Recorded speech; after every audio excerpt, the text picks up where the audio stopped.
cold hard truth.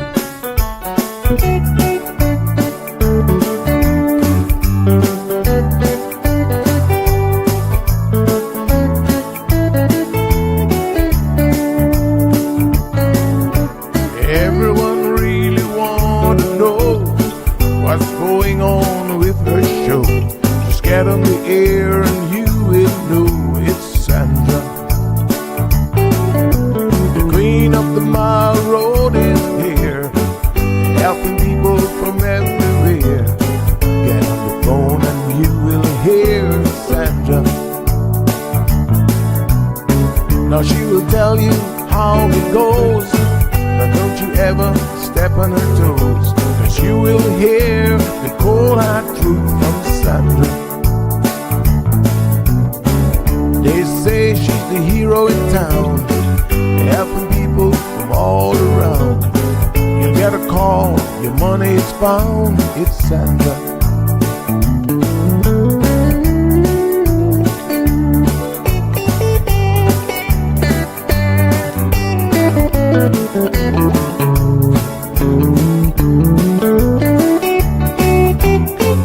Some will call her late at night just to say that there is a fight, and she will not just leave it alone.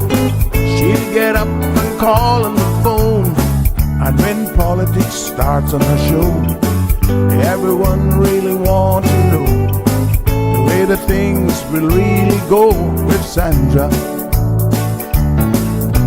And some will start to criticize, get on the show and tell pure lies, but someday we'll realize it's Sandra. And when they start to argue again, she'll pull the heads to the wind, and soon you will be a friend with Sandra. 'Cause every day everyone wanna hear from Sandra. 'Cause every day everyone wanna hear from Sandra. 'Cause every day everyone got to hear from Sandra. 'Cause every day everyone got to hear from Sandra.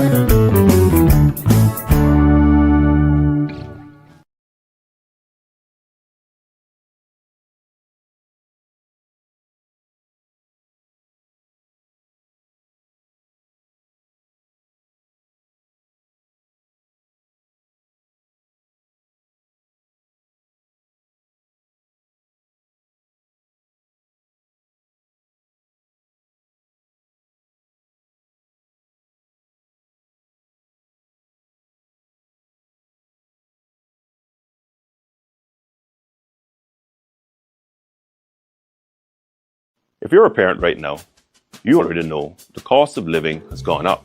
Rent, childcare, grocery. When the cost of living rises, government must rise to meet it.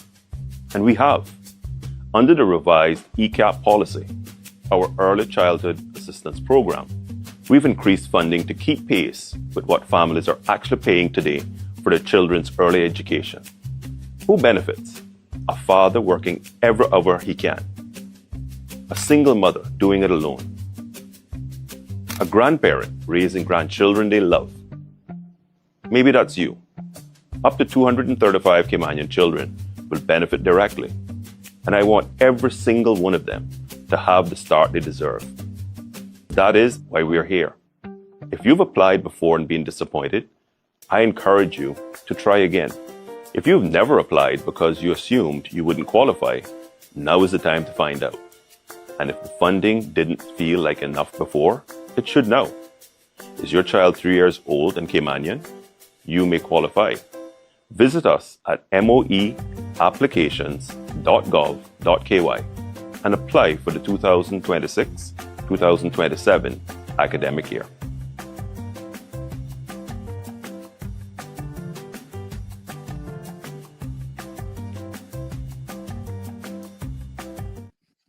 Good morning, good morning, good morning, folks. Happy Friday. How is everybody doing?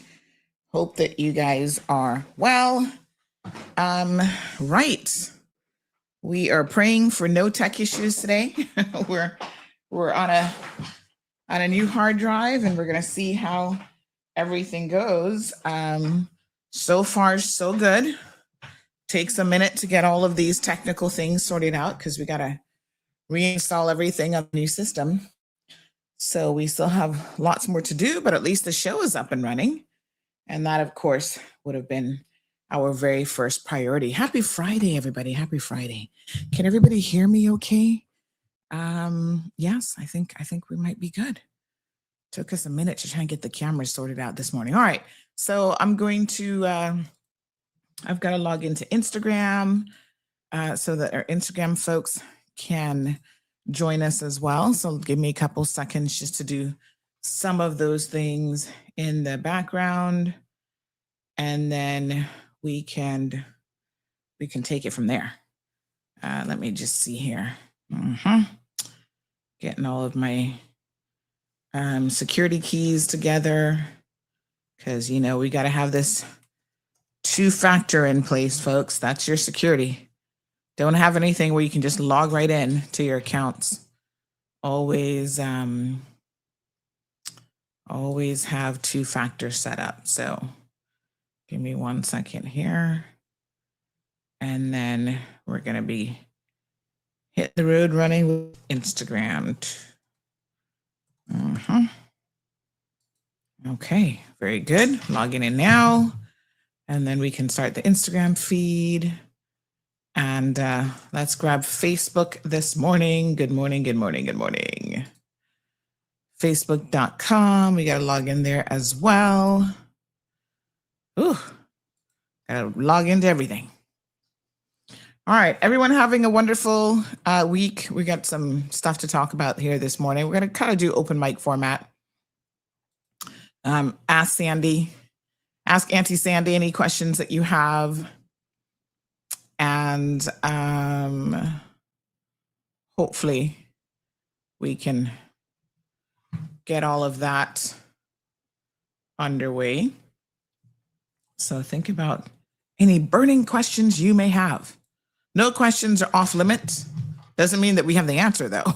Let's be clear about that. Because some people are like, oh, nope, we don't know everything.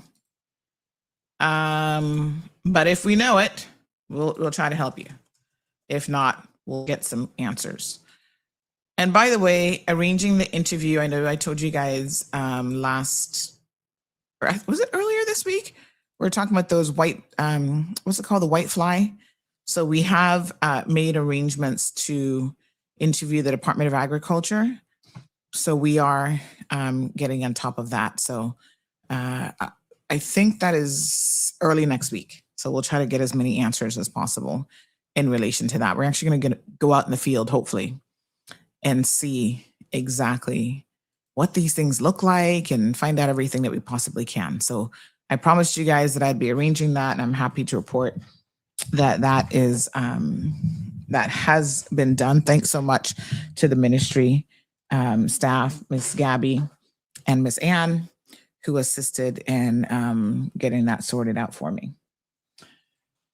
Okay, so yes, let me get our links. Let me do that. Forgetting a few little things. Give me 1 second here.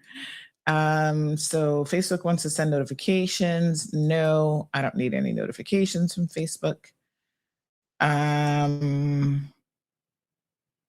Such as, okay, it's asking for another code. Yep.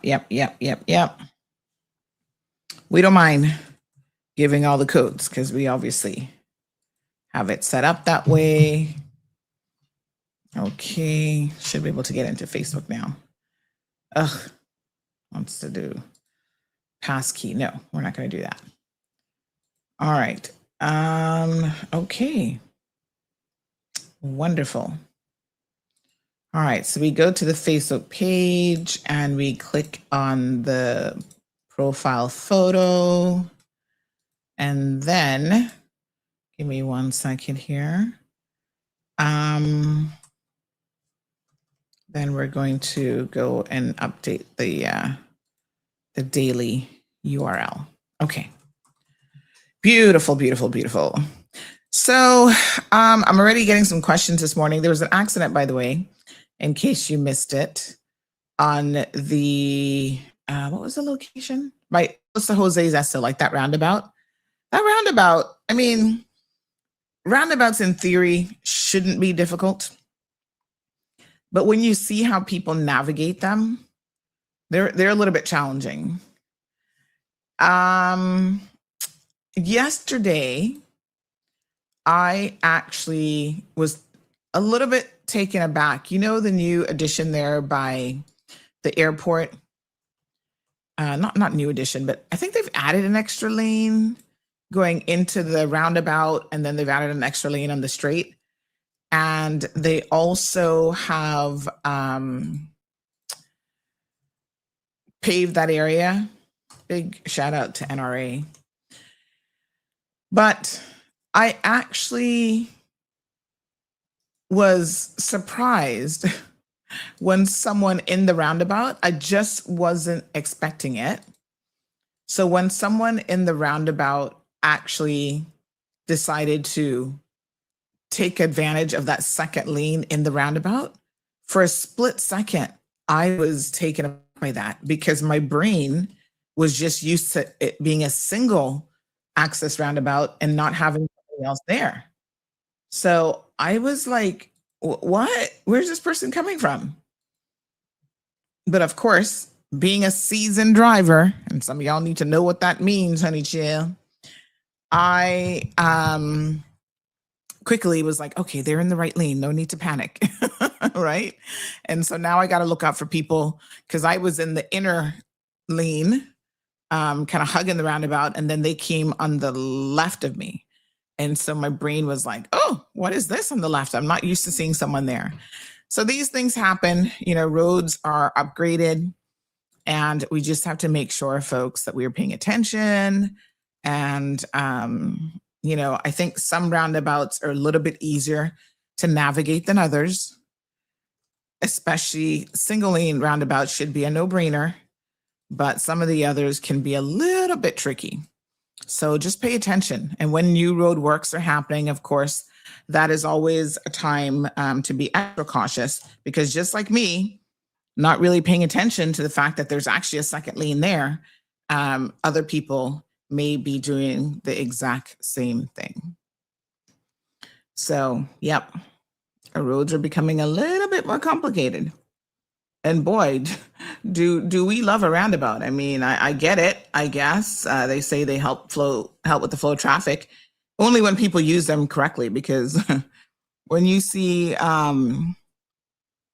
know, our Caymanian drivers stopping right in the middle of a roundabout to give way, you're like, that's not how it's supposed to be used. All right, big shout out to the e-bike drivers who are being compliant. I actually saw day before yesterday, I think it was, 2 of them on the road, and they both were licensed. Yeah, good. Glad to see. Now, we're going to get some stats from the police to see how many people have actually gotten licensed. But I did see 2 in that same area, funny enough. They were coming to that roundabout, and, you know, they're on the road, and they are licensed.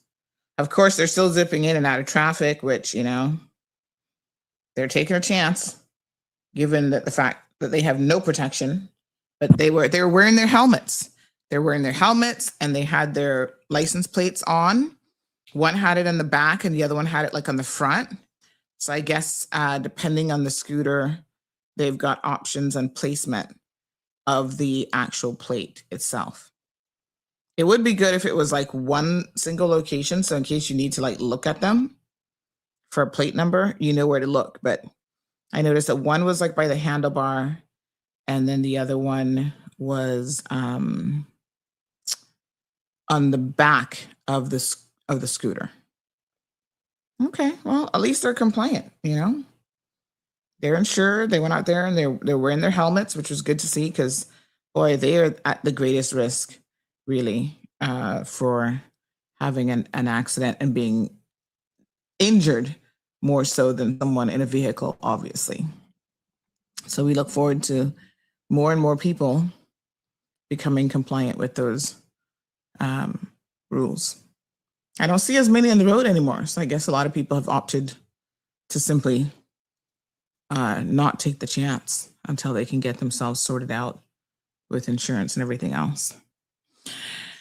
All right, so a couple of things trending this morning in the news. Before we get to those, let's utilize some of our good Caymanian manners to say good morning to everyone. So we've got the usual suspects here on the program. So good to see all of you. It's like we're family here, you know, and I really, really enjoy seeing you guys join the conversation and join the show every single morning. So thank you for waking up with me and we getting it done. Patricia Blake, Felicia, good morning. Please don't forget, we've got our anniversary show coming up on the 30th. We're going to be giving away some giveaways that day. So I encourage you to tune in to the program. And yeah, 9 years. Oh my gosh. Yay. I feel like by next year, we need to do something like a 5K run walk or something. Start that. Something fun for all of our CMR fam. Can you believe it? 9 years already. Time flies when you're having a good time, they say. And I do believe that's true. Good morning, good morning, good morning. We've got Miss Alba. Buenos dias, señora. ¿Cómo estás? We have Barbara G in the house. So there's a couple news stories I know that are trending. Thank you so much, Danny, for confirming that YouTube is good. I appreciate it. Yeah, I think we're getting there. Uh-oh. Oh, gosh. Just as I said that, I dropped my poor little mirror. I think we are getting there with the new setup. I still tell Marlon something's off with one of my monitors. And I'm thinking maybe the video card needs to be, I don't know. It looks fuzzy on the one side. So over the weekend, it's a long holiday weekend. I know he's going to sort that out for me. Bless his little heart. Ugh. You got to be thankful when you can find yourself a good man, honey chill, because they are hard to find. And, you know, some of them are okay in some ways, but then they're useless. Waste man. Yeah, they can't help themselves, much less you.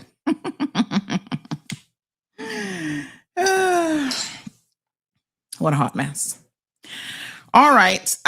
So by next week, I think we should be all good with most of my apps reinstalled. You know, it takes a lot to do all that stuff on a computer. Oh my goodness.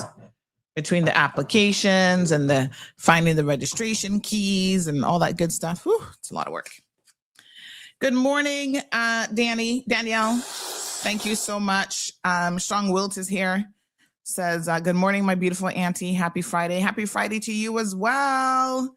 Streaming into the next. Now, what month are we in? This is June. Is this the last holiday weekend we have for a while?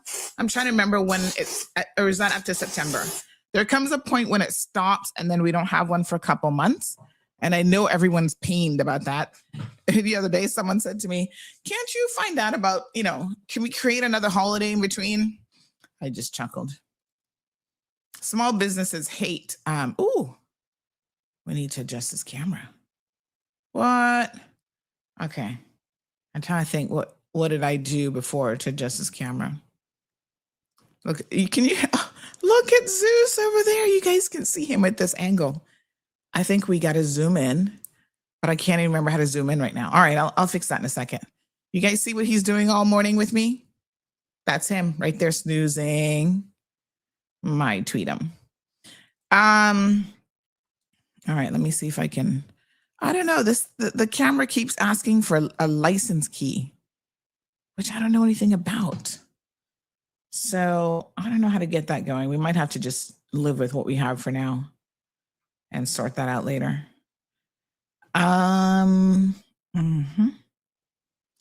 So yeah, because I don't see any license key. coming in here at all. It keeps saying send it, and then I tell it to send it and I don't see it. Okay, well, I don't know. Because I need to get into the camera app.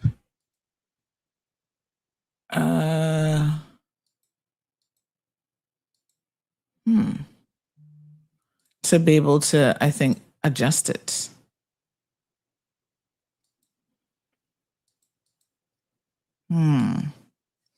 All right, not quite sure what is going on there. But anyway, all right, we might have to live with this for the day. And then hopefully next week we can have it sorted out a bit better. All right, good morning, good morning, good morning, clean and straight. I see Miss Carrie complaining about something this morning. Okay. Oh, Lord, this woman is so unbelievable. Oh, what on earth is she talking about? Oh, Lord, I can't even. She's complaining to the judge's secretary. Well, what is she talking about? So she's still watching my show. Can you just stop the obsession already? My God, don't watch. Just like I don't watch you. I don't follow you. Stop looking at me. Ugh. Loca. All right. My goodness. Because then the more you watch certain things, the more you obsess about it. Do y'all not know this already? So, girl, you need to stop obsessing. It's not healthy. Jesus. Nosa, your lighting in the studio looks completely different today, and you look fluorescent. Yeah. I need to get it sorted out. But I can't get into my camera, which is weird. Like it keeps asking me for a license key.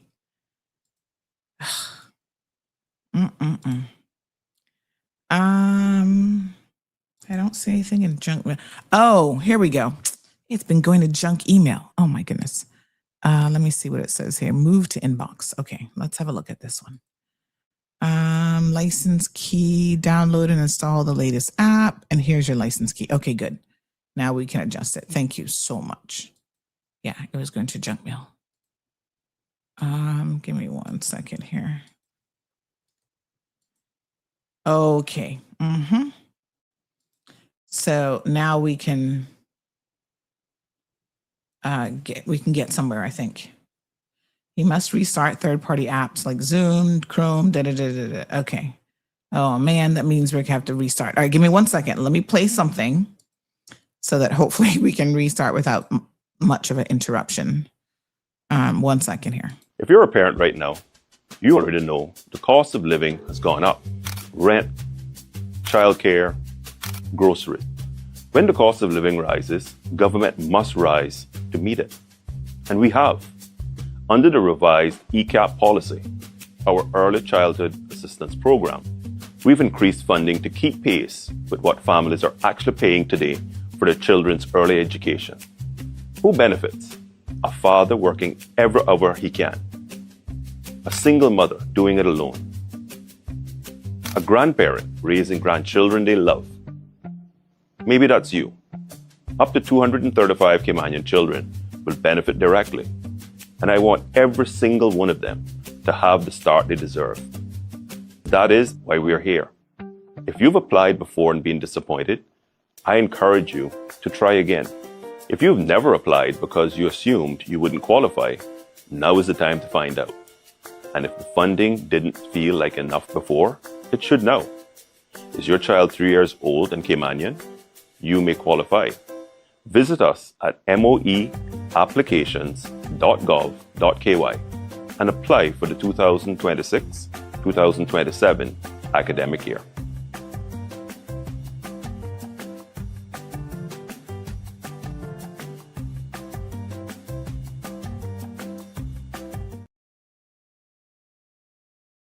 Alrighty. We're making a little bit of headway. So I think that I'm able to now get there. So give me 1 second. Okay. All right. So listen, let's talk about a few things here. We're going to ignore the clutter that is elsewhere in the ethers this morning and just not even give that any energy. And I just want to say, yeah, I think I know what's going on here with the camera. All right. I don't think there's much we can do about it right now. So we'll have to get there later on. Okay. Let me just say this. Okay,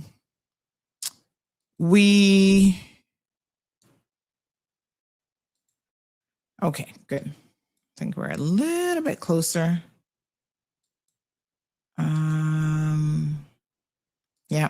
All right. So we'll have to sort this out later on. Okay. So listen, I feel like we have a lot of things to discuss this morning, so we're going to try not to get derailed by certain individuals. One of the things that you guys certainly, oops, I think we want to put that back where it was. One of the things that you guys certainly, oh my goodness, whoa. Tell me when it looks better, I guess. I'm trying to adjust some of the exposure levels and brightness and stuff like that. So one of the things that I think is obvious, there is a case on right now where I know a lot of you saw the story and you started asking me questions right away. I haven't really looked at any of the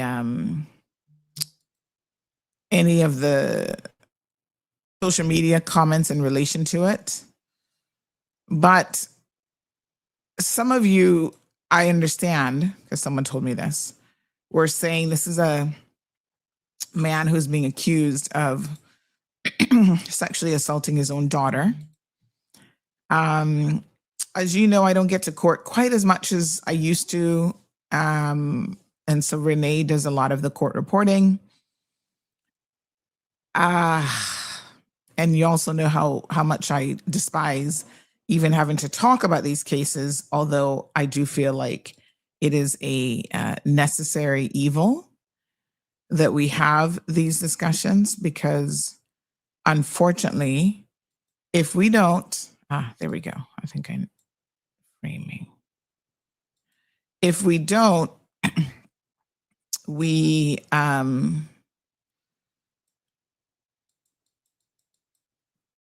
if we do have these discussions in the community, I do believe that a lot of you are not always cognizant of,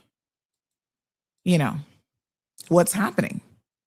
I know it sounds crazy and it sounds wild. Just ignore me while I fix my camera. But yeah, we have to. Static framing. The reason why I feel it necessary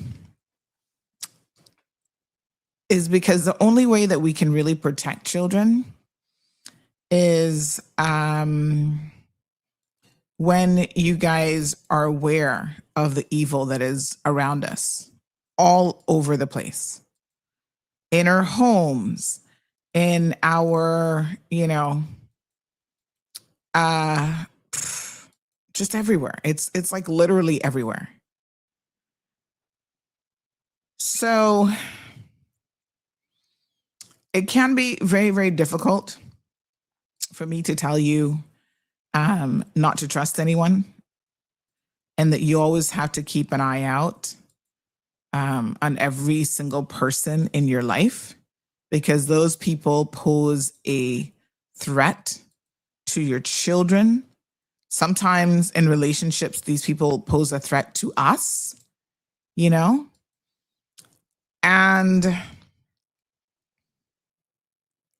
it can be anyone, literally.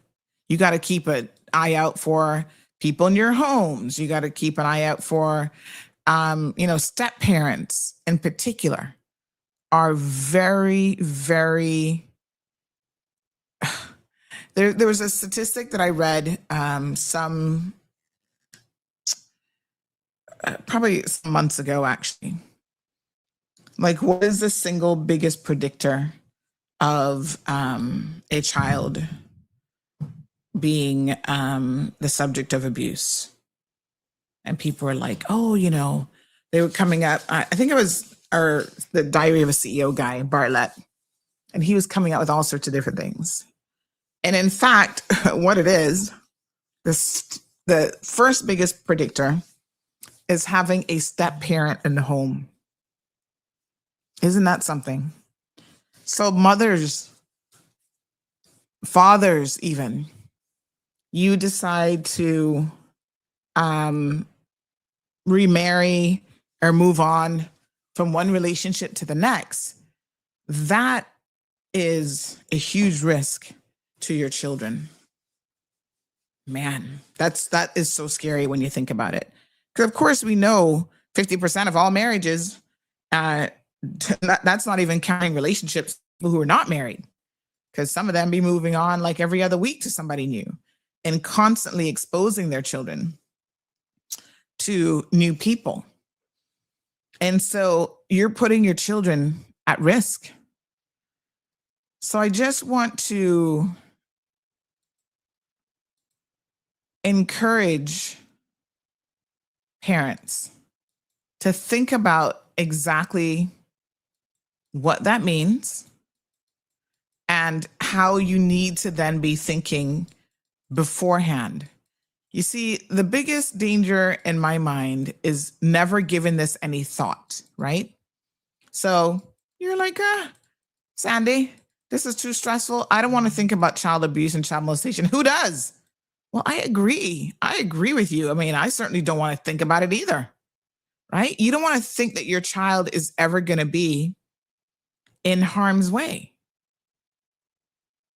But I'm telling you that statistically speaking, they say 1 in 4. I think in Cayman, it's more like 1 in 2 from what I have seen, will be exposed, unfortunately, to some sort of a situation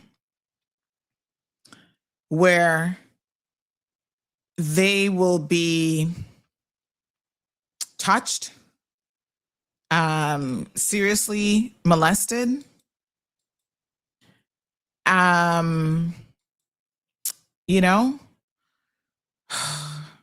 it is the reality of what we're talking about. In fact, I can't even think of a single woman in my friendship circle that doesn't have at least one story of being having something inappropriately said to her as a child by someone, oftentimes family members, cousins, uncles, grandfathers, or being touched, or even worse. There's a lot of women who don't talk about it. They don't want to talk about it. They've found a way to cope and to move on. And sometimes I'm surprised because I look at people and I'm like, oh man, this person's had a perfect life. They grew up with a mom that loves them, and then you hear a story and you're just like, oh my God, it is just so incredibly prevalent. So you got to be vigilant. You got to be on the lookout. And I know that personally, I am so paranoid. Like, it's not even funny. It stresses me out. It really does. But I would rather take on that stress than to think that there's something that I could have done or that I missed or that I wasn't paying attention to that put my daughter in harm's way. I'll give you an example. I'm not going to say too much about the individuals involved, but there was a situation where someone was like, oh, they're going to come and visit, and they would have been here visiting when I'm not here, Marlon's not here, and Marlon's not as vigilant. I'm sorry, men, but y'all are clueless. I don't know if it's, I always tell Marlon he lives in a fantasy world of like where everybody's just so nice. I'm just like, how did you even grow up in Jamaica? Like, I don't understand it. He is just oblivious to so much stuff, I feel like. But just doesn't see, and I don't know. I don't know how people grow up like that. I guess their experiences. Like, he must have just grew up in a world where, everybody, I don't know. I don't get it. But anyway, I know that he's not the one to be on the lookout for anything. So so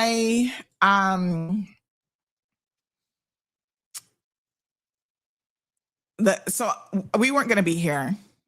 And these people are family, but I don't trust family. Sorry. I don't trust anybody. And so it was, and my automatic response when someone suggested, oh, they could come and help out and whatever, I was like, huh? I said, I'm not going to be here. This person cannot come in my house and stay when I'm not going to be here and my daughter's here. And the response that I got from someone who's older, but why? Oh, no, they're a good person. I was like, I'll be damned. I'm like, what? I said, no. I said, no man can step foot in my house. When I'm not here, talking about they're going to be staying in my house, visiting, coming over. I thought this person was crazy. And they tried to convince me that I had nothing to worry about. And I had to shut it down. I said, absolutely not. I will cancel every single trip that I need to go on before that issue is going to happen. And I thought to myself, this person's at least 20 years older than me. I'm like, this person would have seen a lot in their lifetime. How can they even say? And I think that they realized afterwards that I'm not the one to ever agree to such ridiculous things. I'm like, you want something? What? No. We're not taking those kind of chances.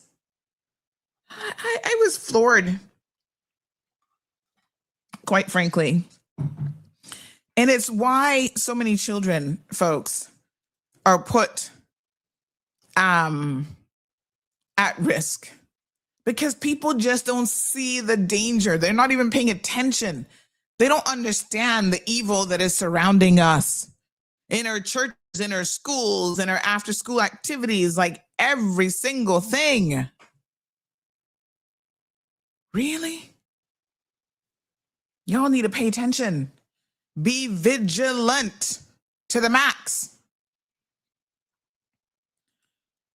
So this article, I'm assuming Renee hasn't named him because there's probably some order in place, as usual, with these courts.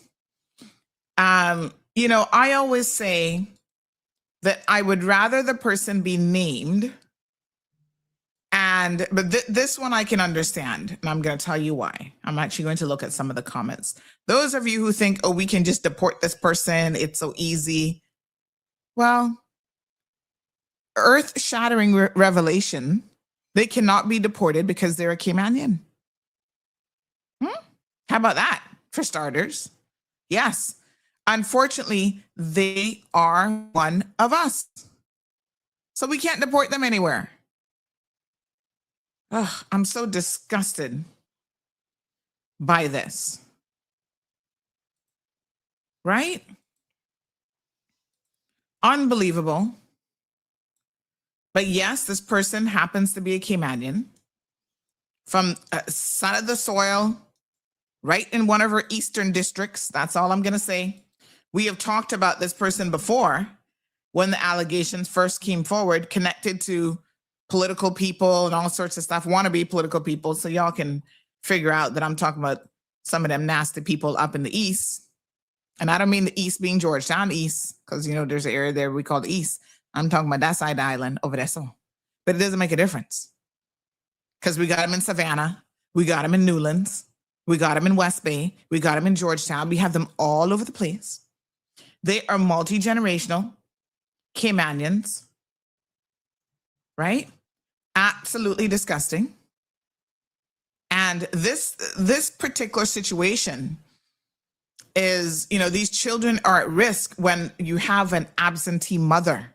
So when you have mothers that for whatever reason are not showing up because maybe they are on drugs. They are out here tearing down the streets themselves. They're just not present for their own children. So this was a situation that the mother was actually told by another child that this man, AKA their own father, had been doing stuff to them. And of course, because she out here in the streets living her best job, right? Literally skinning out in the streets. Unfortunately, she was in no position to be there for her children.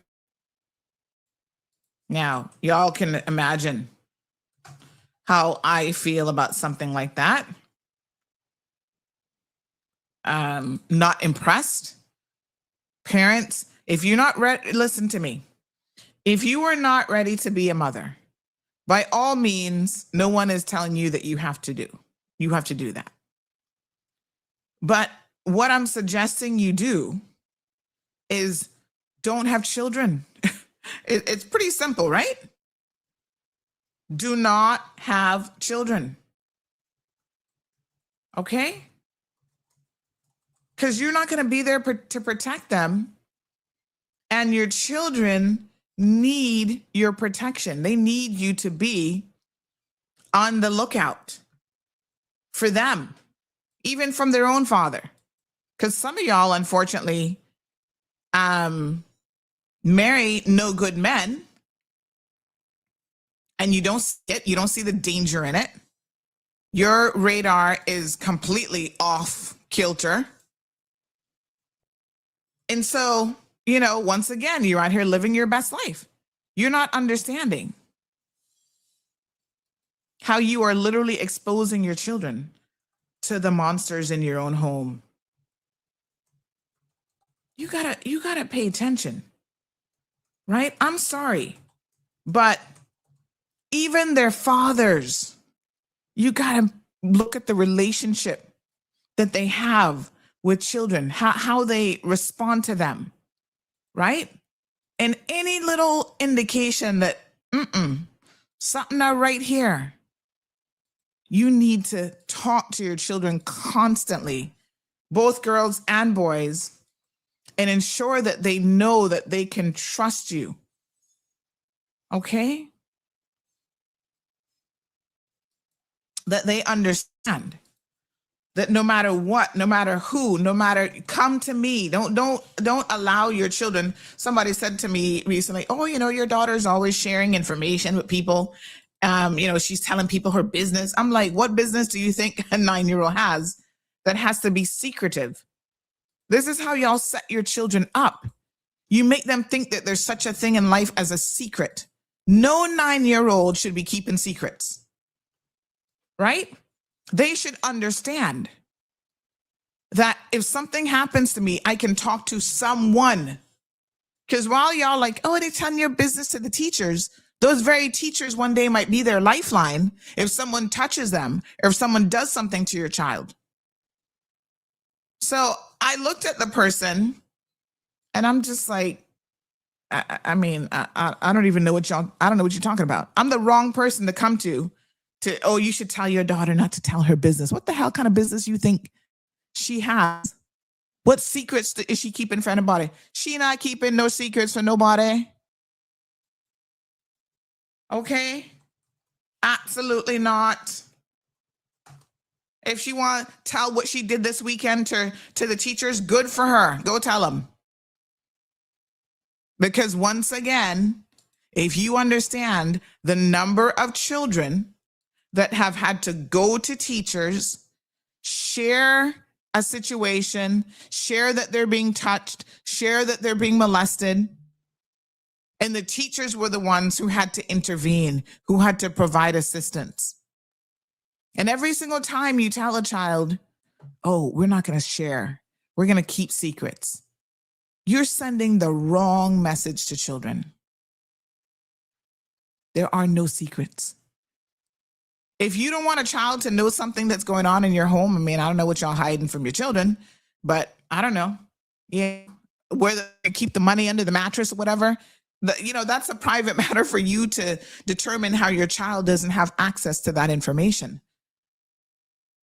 But if your child sees the money and they go out there and talk it, don't get upset with the child and chastise the child and tell the child that they must keep secrets. You're setting your children up. It's the same way when you tell your children, children are meant to be heard, meant to be seen and not heard.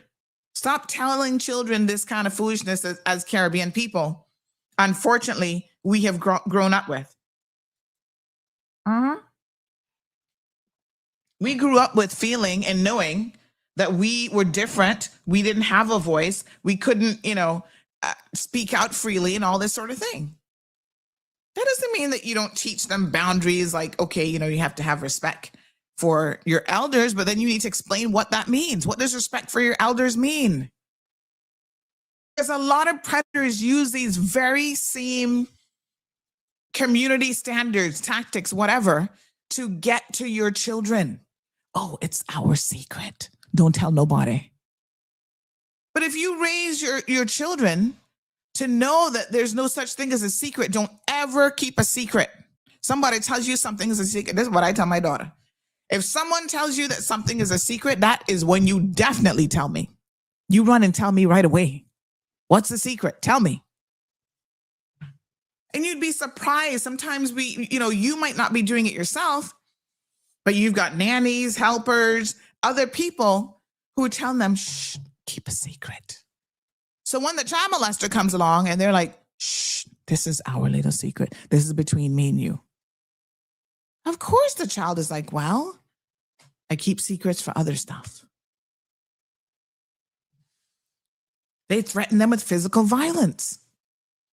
If your child has become conditioned to being threatened with physical violence, right? And that is a product of your environment. I know y'all, Sandy, now this is controversial. Well, you can call it controversial all you want. But what I'm telling you is you are setting up your children, once again, to be manipulated and used by individuals who will use that threat of violence against them. I'm going to harm you. I'm going to harm your mom. Now, imagine if a child does not even have the concept of violence in their head, right? And someone comes to them and makes that sort of a statement. Now, I know that for a lot of us, it's shocking to believe that anybody could be living in a world, especially children, where they don't know what violence means. So they don't know, like, oh, you're going to get beat.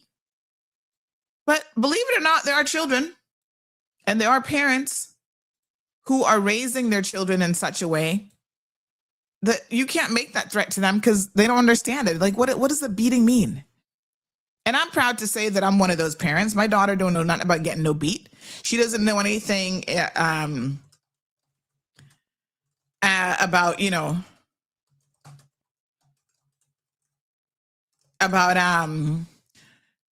being threatened with physical violence. So that if somebody does threaten her with physical violence, she's going to be like, what?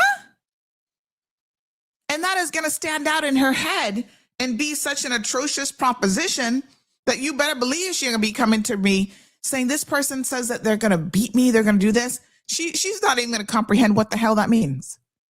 And she's 9 years old. Because I don't use those words to her. I don't use that terminology to her. So once again, you need to understand how you might be well-intentioned, no doubt, about using physical and corporate punishment towards your own children. You threaten them with all sorts of violence, but you are actually setting them up for potentially having somebody else use that against them. Make it be not a normal part of their psyche in their vocabulary, so that when someone does say it to them, they're so shocked, their system is so shocked that they're going to run to the most trusted person in their life.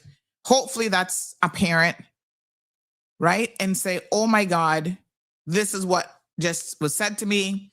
This made me uncomfortable. This is what happened. Normalize having sensible conversations with your children. Normalize not wanting to physically put your hands on your children all the time, except to show them love. Children who receive more hugs, right, are more stable. They focus more in school. They become better adults. Some of y'all are crazy, literally crazy, because you were physically neglected. There was no positive touch in your family. And all you got was negative touch, which was either abuse at the hands of people around you or someone just beating you. And that's what, you understand touching to be about. Morning, Candy. Candy said, good morning, Auntie. Yes, this had to be said. Greg, good morning to you, sir. He says, most men do not fully understand because they've never experienced this type of abuse themselves.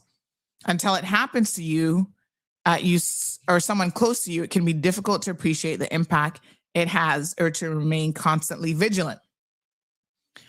Maybe that's true, Greg. But I also know for a fact that a lot of men have been victims, but they will never in a million years admit to it.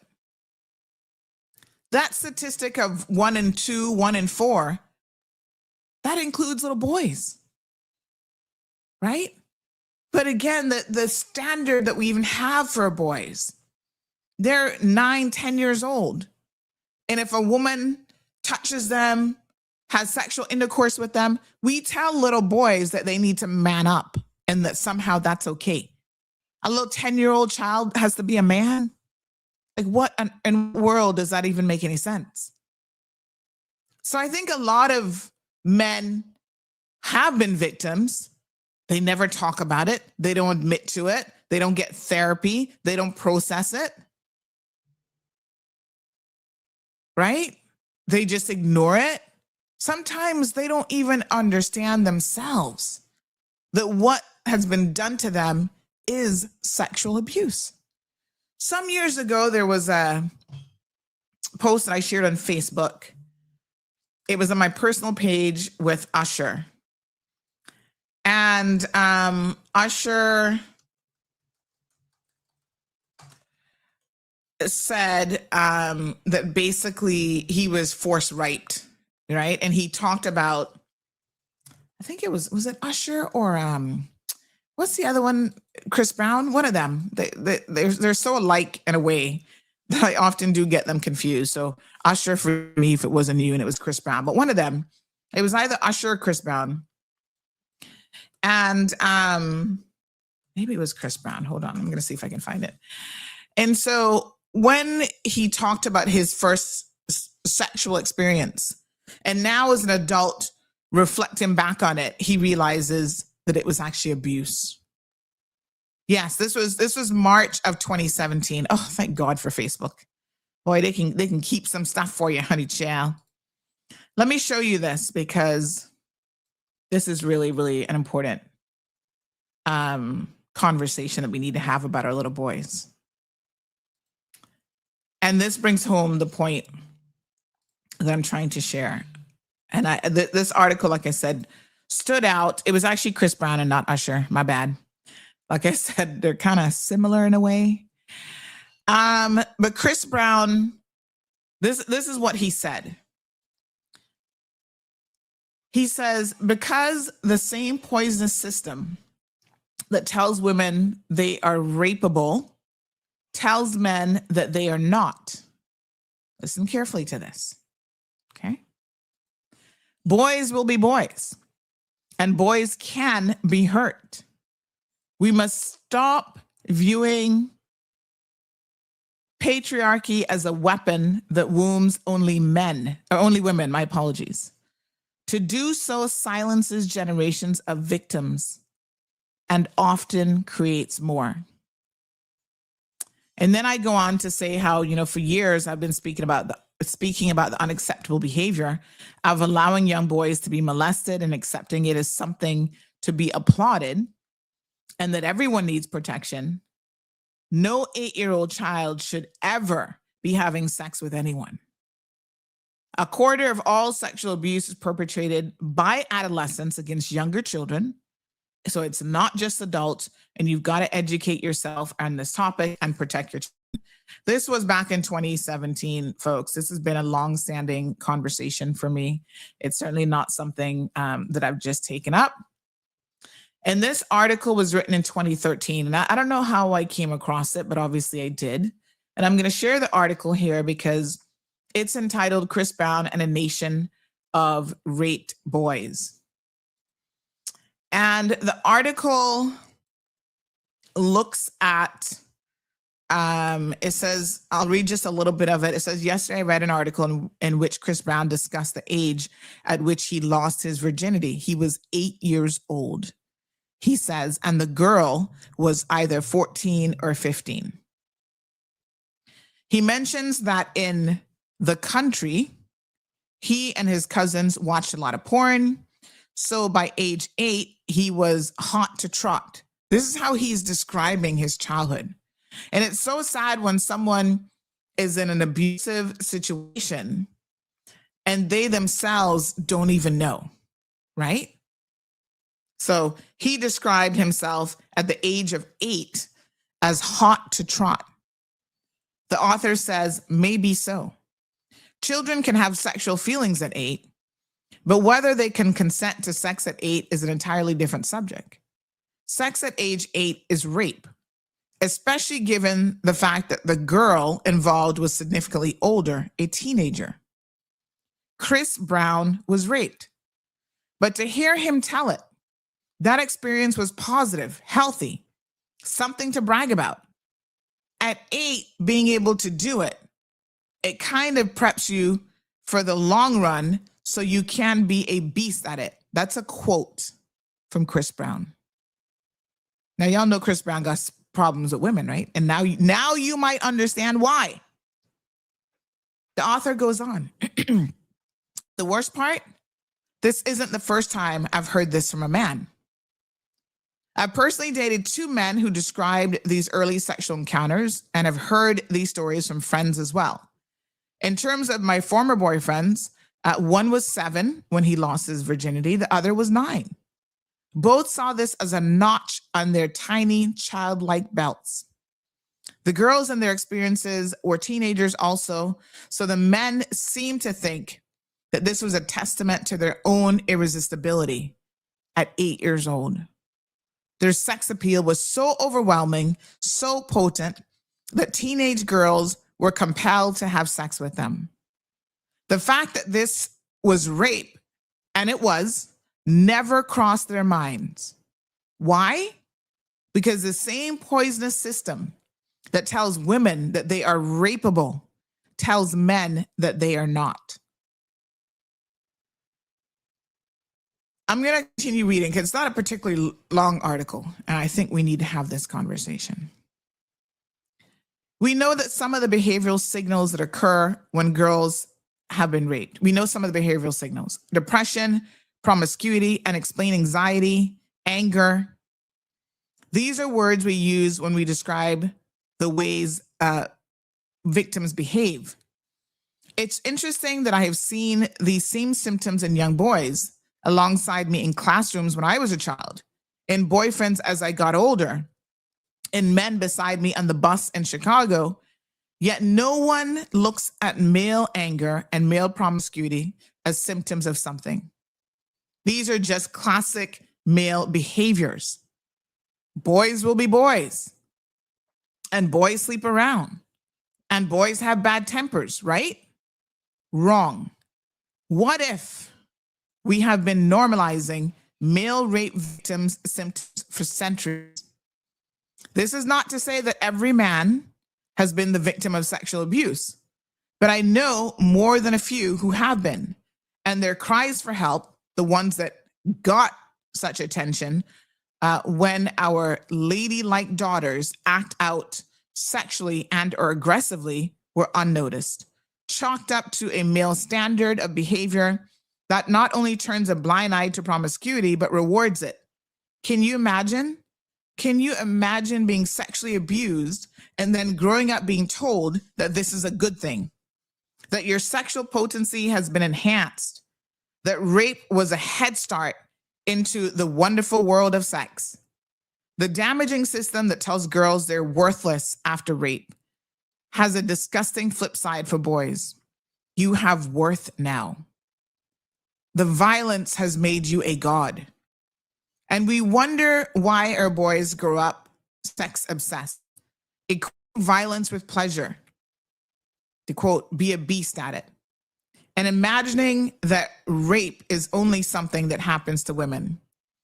We wonder why they grew up hating women who might look like their abuser, or women who were, or women who were raped and actually had their violence addressed by a society that believes men are immune from the same kind of crime. A crime that when committed against a male goes woefully underreported. Boys will be boys, and boys can be hurt. We must stop viewing patriarchy as a weapon that wounds only women. To do so silences generations of victims and often creates more. So, underreporting when the victim is a male, especially in the Caribbean, where we had the added complexity of being largely homophobic in our communities, which means that if a young boy is sexually molested by a man or another boy, he becomes even more afraid to tell because, oh, they're going to think I'm a sissy. They're going to think I'm gay, because he grew up in an environment where he constantly heard those words being used to describe other men. Soft. Why couldn't you stop it? Why couldn't you protect yourself? And these are real life stories. I know of a young man, who shared that he had been molested in the schools here, and he eventually came forward, told a trusted person in his life. And when the court situation started, other boys in his school started to make fun of him. And, oh, you're soft, you're see, how did you make this teacher touch you? It's like, what? So I think it's necessary for us to educate ourselves. It's necessary for us to normalize having these conversations. And it is also necessary for us to stop equating male on male violence, male on male sexual contact, when it involves children or even young adults, as, oh, somehow this is consensual, and that makes this young boy gay, that makes him, start labeling him. He's a sissy, he's this, labeling him with all these things. It's really crazy. Red says, I'm 22 and I tell you, it still haunts me. The other thing, Reds, you just made me think about is because we don't normalize therapy in the Caribbean. Something's wrong with you. If you need to go to a therapist and get help, we have a lot of people who are walking around with this type of trauma.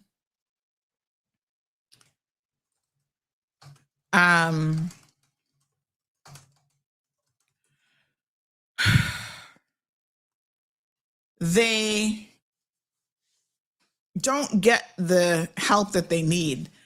Reds, it's not something that you can ever get over, but there are possibly ways of coping with it.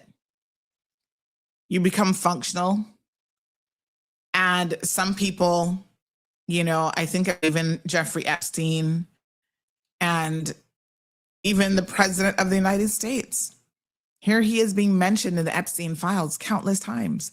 And the amount of people that are willing to ignore that, right? Some allegations in there that some of those people were underage. They ignore that in the name of politics. I find stomach churning and absolutely disgusting. But this is the society that we live in, where we have to be fighting for victims to have a voice. How wild and crazy is that? Right? Where we give the Jeffrey Epsteins, the President Donald Trumps of the world, every benefit of the doubt over victims. So much so that we saw the young lady there, even after settling and getting, people think that money can make this go away. Nothing makes it go away. End up still taking her life in the end. She started the exposure of Jeffrey Epstein. Many more victims have come forward. Just up to last week, another victim who worked for him came forward and said that she was raped by him. And people will remain silent for their entire life. Even that we question. Oh, well, why didn't you tell anyone about it just as it happened? When people say that, I'm just like, have we not learned anything about this type of violence? Do we not understand how difficult it is for victims? I mean, I have heard of victims saying to me that they will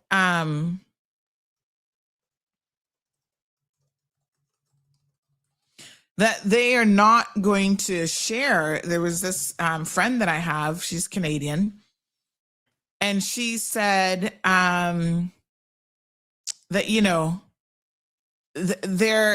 she couldn't tell the story while her parents are alive because she knew that her parents would blame themselves.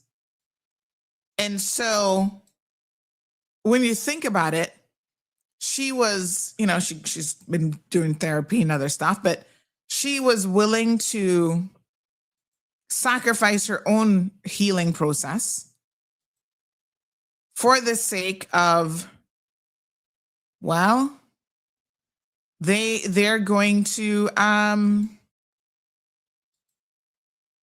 be so hurt by this. So therefore, I'm not gonna ever tell. I'm not gonna ever talk about this. You gotta listen to victims. That's why, I don't know if you guys remember this, when we had that young lady who came on the show talking about DJ Renato and what happened to her and how she was assaulted. And we were asking her questions, obviously, about what happened, how she felt. It's important to listen to victims because we can learn so much from their experiences. And I think it's healing for them as well, to allow them this safe space. She was so brave. She publicly got on this show, 400 or 500 of you sitting here listening to this story. Thousands since then went back and watched that interview. Right?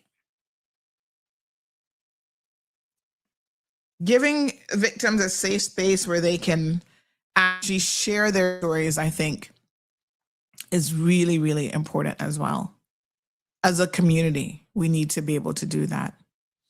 Recently, I saw someone in one of the physicians again in Jamaica, and this is not the first time because there was some time ago when one came forward and talked about the horrific child abuse that happens in Jamaica, especially with young children. And I mean babies, sometimes days old. It is just, oh my God, it's like the worst of the worst. And she said, people are living in Jamaica and don't even know that this is happening. They put their heads in the sand. And she said some of these babies have deformities their entire lives because of the abuse. Some have died, right? because of the abuse at the hands of fathers, stepfathers, people in the community. And nobody's having this conversation. Nobody's talking about it. We have elected members of parliament. No, we don't want to talk about that. How can you address it and put things in place when you can't even sit down and have a conversation with your community, with your churches? The churches never want to talk about this. And I heard of a single pastor get up on the pulpit yet. As much as they want to talk about everything else, I have never heard of one of them that have ever got up on the pulpit and say, those of you who are sitting in our congregation right now, who are out here touching your stepdaughters, touching your own children, molesting people, raping people, even in the churches. They make the victims get up and apologize to the church. It's just crazy. Diana, good morning, says, I totally agree with you, Sandy. Parents have to make themselves available so that the children are comfortable talking with them about everything. Make time for your children to need us. Andrew says our parents and grandparents were watchkeepers for us to protect us. Predators come in all forms in our society. We take trusting people too lightly. Cannot let your children go or be around anybody, just anyone. Well, a lot of our parents and grandparents were actually not protecting us at all. They were sometimes clueless.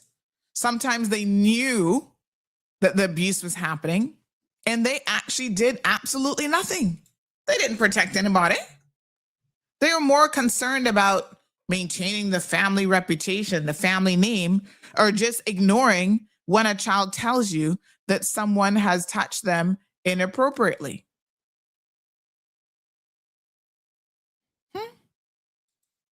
Tell me how that's possible.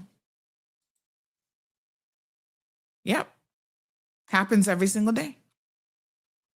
A lot of times these people around you do know. And they do nothing. They don't stop the perpetrators. They don't speak up. In fact, they tell the children to shut up, to not tell anybody. So this particular case, like I said, is he can't be deported anywhere because unfortunately he is one of us. Justice Richards is the judge in this matter. She's actually summarizing the evidence today. But this is what we have just by way of notations, submissions from the defense and prosecution. The victim, who is now 17 years old, first reported at age 15 that the defendant, her father, had sexually assaulted her over a period beginning around 2022 to 2023, New Year's Eve. The victim described multiple instances of inappropriate touching, including her breasts and neck. And the defendant allegedly told the victim that she was training her for the real world, a phrase the prosecution emphasized as deeply disturbing and without any innocent explanation. The final incident occurred on October the 22nd, 2023, when the victim claims that she was in bed with her laptop, lights off, and the defendant entered the room while she was asleep or semi-conscious. Upon waking, she found that one of her breasts had been exposed and recalled the defendant standing beside her bed. A key witness, the victim's sister, provided crucial corroborating testimony. She stated that she entered the victim's room, turned on the light, and saw the defendant standing next to the victim's bed, and he immediately jumped backward when the light came on. The witness confirms the victim's breast partially exposed and observed that the defendant quickly left the room. Inconsistencies in his statements to the police. He initially claimed that he didn't remember entering the victim's room or seeing her on 3 occasions.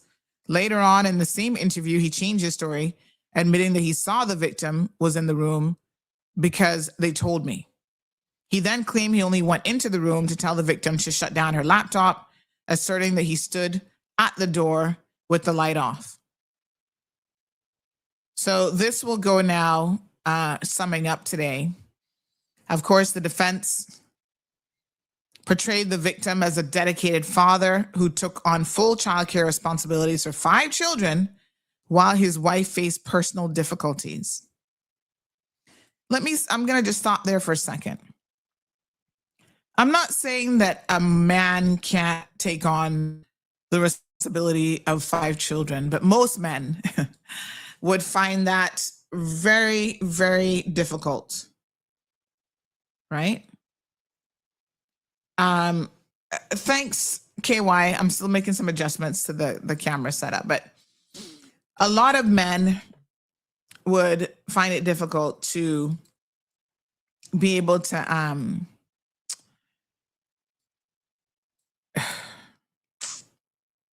raise that many children.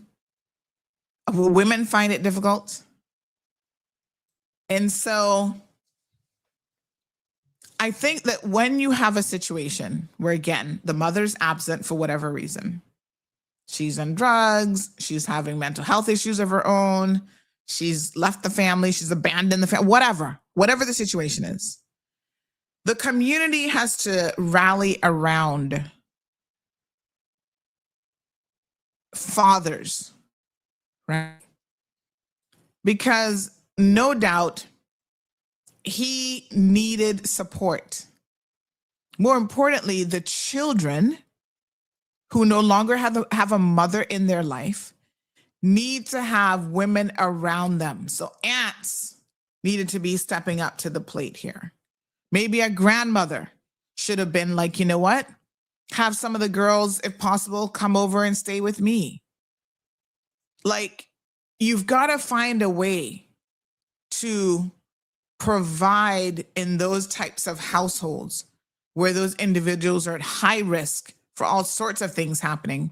You've got to find a way to provide support in those households. Now, that's no excuse for what he did. I'm just saying that these children may have been in a much better position, and this could have even been reported earlier.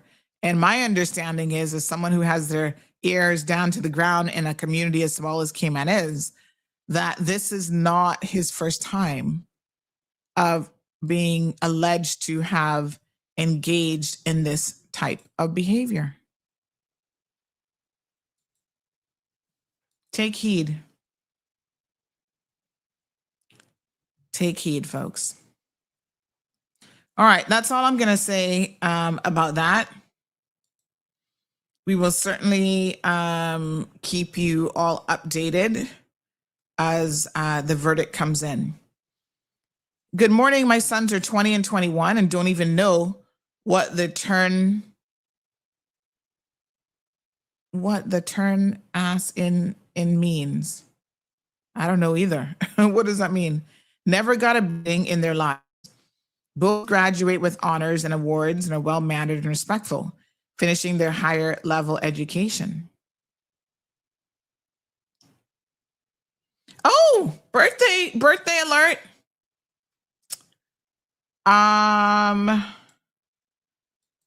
Just going through some messages here.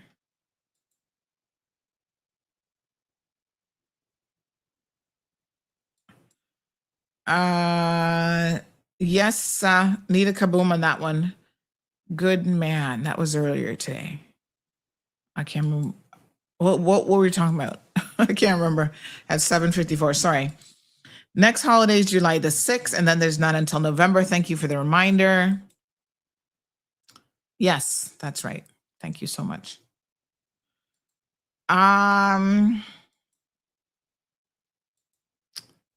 Good morning. Okay, someone needs me to give them a call. This person says, Caribbean men won't tell you.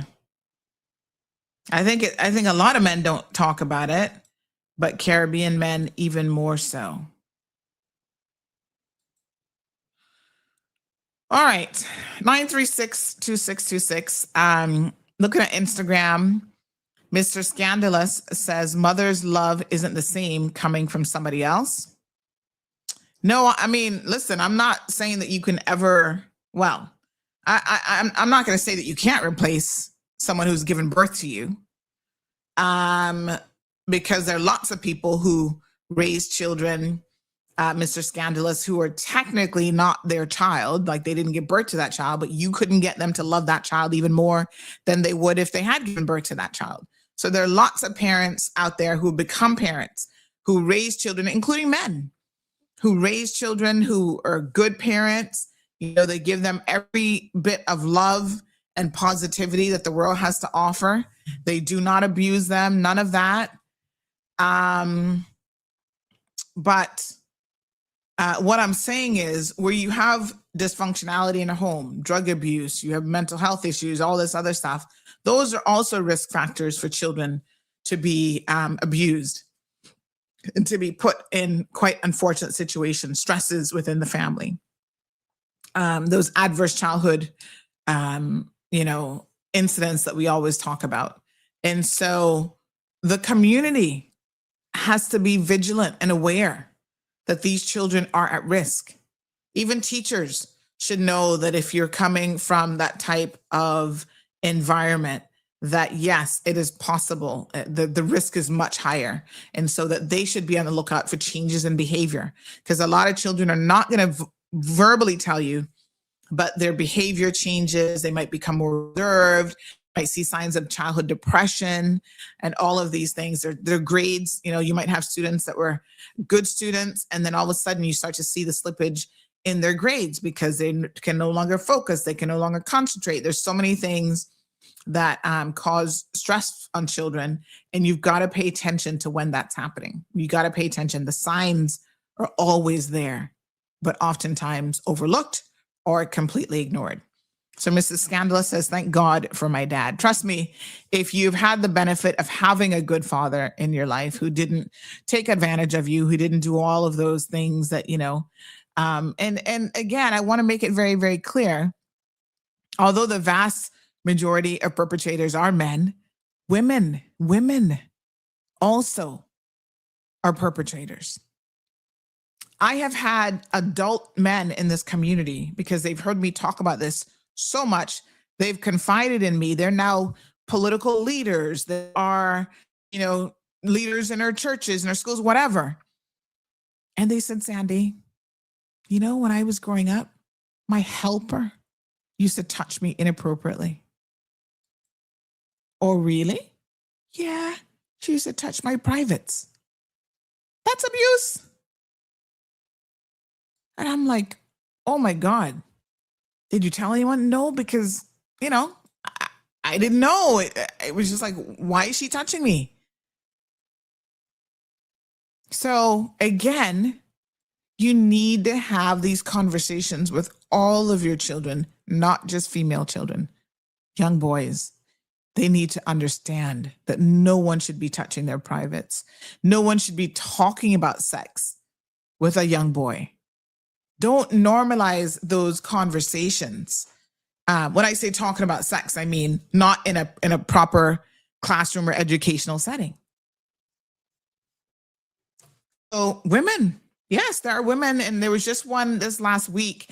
I was seeing it somewhere in the news because it was a video that I read. Another school teacher who unfortunately is going to jail, fortunately going to jail, but unfortunately took advantage of the trust of children in her care and abused these little children, these little boys. And the mothers were being interviewed and were speaking up about it. And it was like, more and more we see these stories coming up with teachers, people who are, again, in trusted positions, accessing little boys and deciding to engage with them. One of the more famous cases of this was, what was that woman? She died recently. Can't remember her name now. But anyway, and that little boy, he's obviously was much younger than her, and she ended up having a baby for him. I mean, it's just wild stuff that has happened in this world that we all are a part of and that we all live in. Really and truly crazy. So if you know someone who, again, is going through something, there are resources there. The MASH unit is there to investigate, report it to someone. And if someone doesn't listen to you, just keep reporting it. You know, our children need to have us as adults seeking to protect them. I got a report just this week of a teenager, and I want to talk about this before we move on, who is, you know, he's 17, 18 years old, and he likes to fool around with little 12 and 13-year-old children. They're children to him. And so when I tell you that a large percentage of child molestation and child abuse is adolescents with younger children, or even children their same age, you have got to pay attention to this. So it's not just the old man in the corner or the old uncle who's a pervert. It can be other children. So you're allowing your children to run around with neighborhood kids after school, and you're not paying attention to them. I am telling you, you need to pay attention to those situations. There are lots of examples of cousins, right? Molesting the younger cousins in the family. Sunday dinner. You just, you know, they're all out back hanging out down in the bush, down by the mango tree, down on the farm, down in the basement. Cayman doesn't really have basements, but you know what I mean. Down in the basement, they're somewhere else. Oh, they're at the children's table and no adult is in there. Nobody not paying attention. They're in a separate room and you don't even know what is going on. Some horrific stories right here in Cayman. Multi-generational trauma, right? Not only was the cousin molesting the little girl, then he was inviting all of his neighborhood friends to take a turn too. Pay attention to your children. Do not leave your children unsupervised, even and especially with other children and other older or same age teenagers as well. Little toddlers, 4 or 5 years old, can't fend for themselves. A 9 and 10-year-old little girl doesn't know what to do when her 15-year-old cousin or even her 12-year-old cousin, right, starts to fondle her and is wanting her to engage in certain activity. But the parents have to be vigilant. Stop. Oh, we're on vacation, and you make the children go off on their own while you sitting at the bar having a drink. What the hell? Keep your children visually. You only get them for 18 years. You know, I was listening to something the other day I thought was so interesting. This guy said, you get your children for 18 years. And then the rest of their life, right? You get them, it adds up. Like you raise them for the 18 years full time, right? The rest of their life, your life really, you get what is the equivalent of 1 year in time with them. Because then they go out there, they're working, they're living their lives, they're going to have their own kids, they're going to move on. And in the big scheme of things, if you are someone who has decided to have children, 18 years is not really a long time. Trust me, it goes by like that.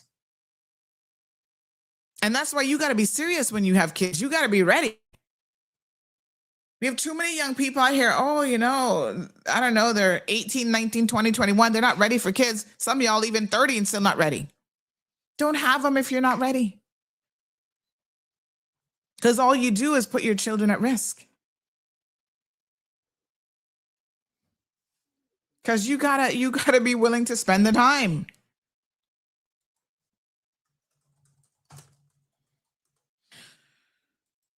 We'll update you shortly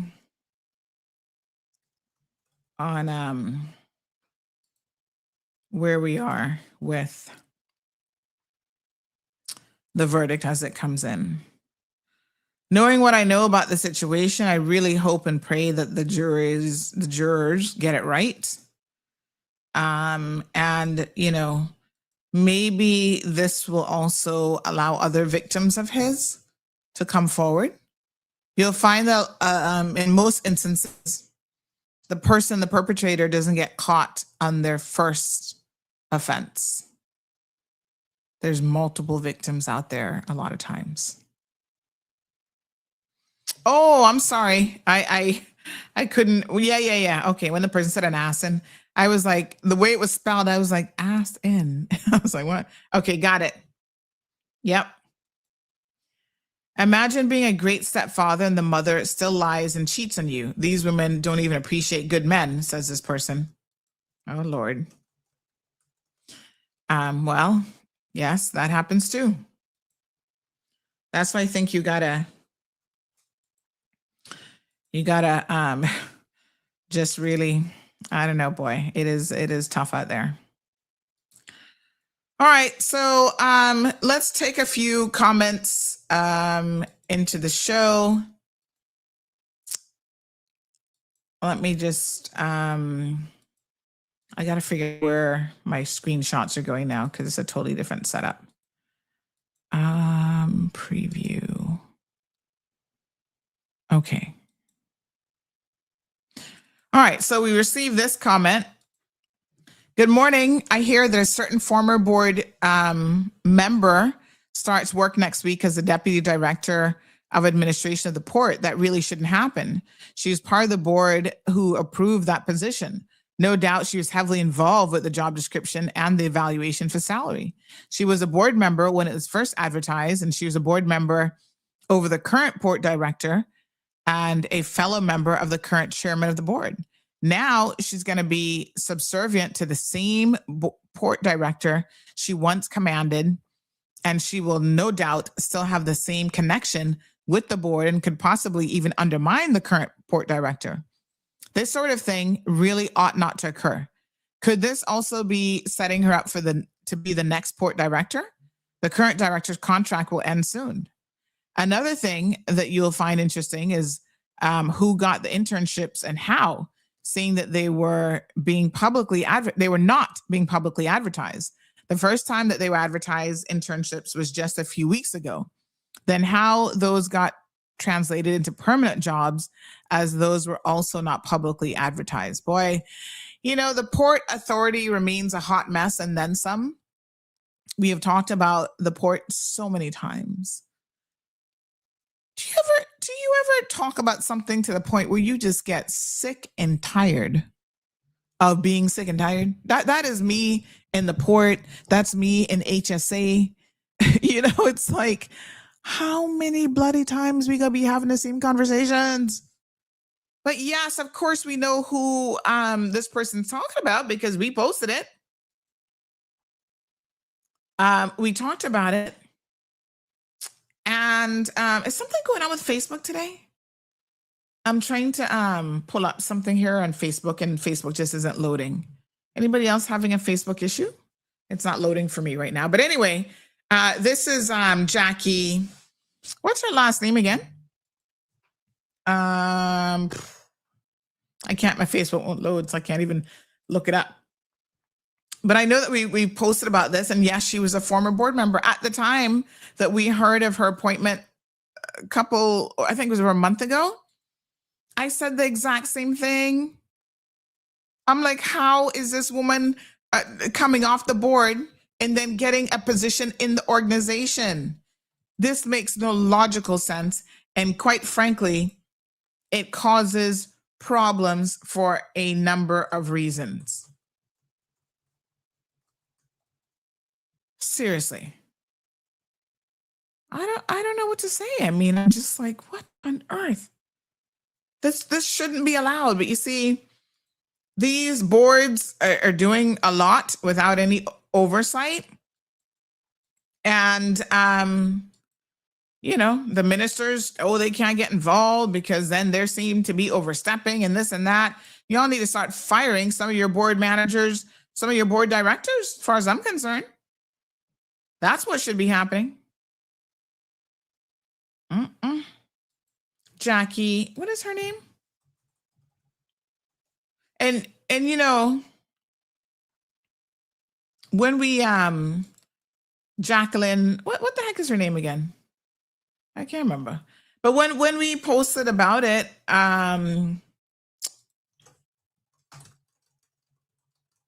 she's Chris Saunders' cousin, you know, that's oh Lord.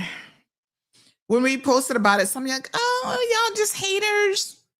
Oh, no, she's gonna do such a great job.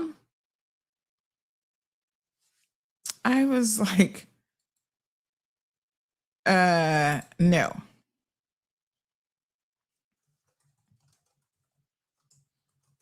Seriously, she wasn't doing a great job when she was director. So I don't know how the hell she can do a great job now. She starts on the 16th. And so, you know, Caymanians, some of y'all are just, yeah, Facebook has given issues. Okay, I don't know what's going on there. But some of y'all are so clueless about things that are happening in your own communities and why it's not a good idea for someone who is just on a board to then take over a position, that when we bring it up and y'all think that we trying to, oh, y'all just trying to be haters. Jacqueline Scott Rankin, there we go. Nobody ain't trying to be no hater. Seriously? So we, I'm just trying to see the date on this. This was April the 14th was when we first reported this.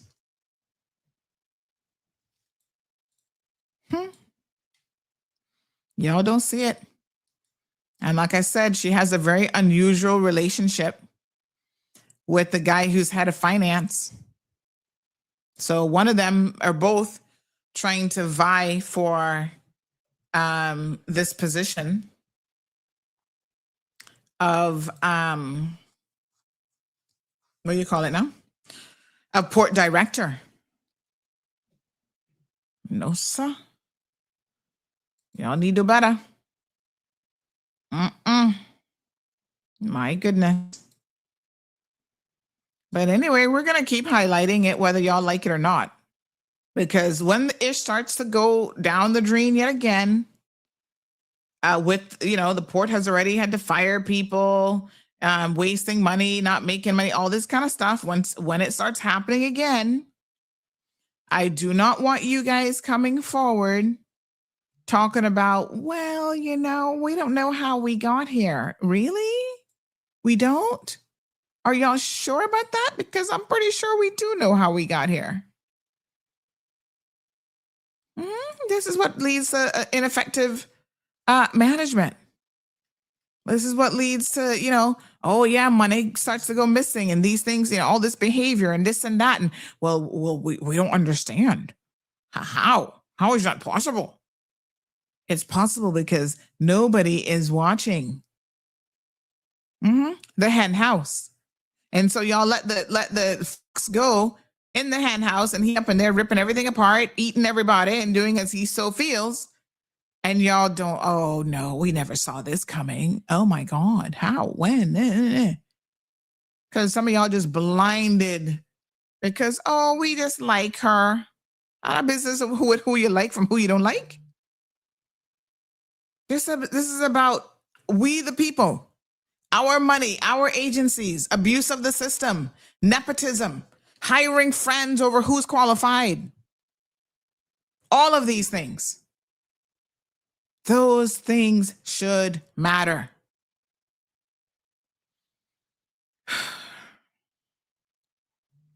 No, sir. Boy, I tell you.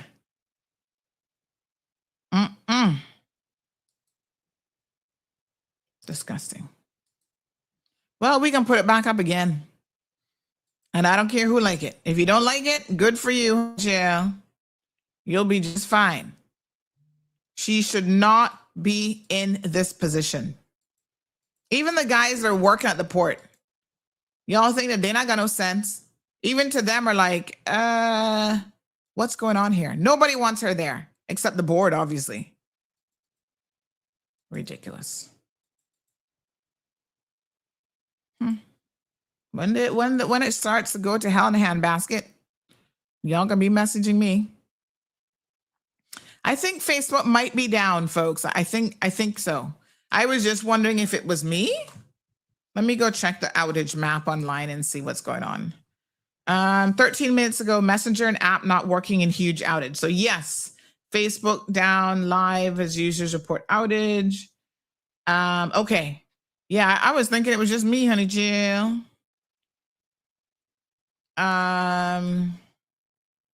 All right, let me post something up about it. Obviously, we can post it on Facebook. Ay, what a hot tamale.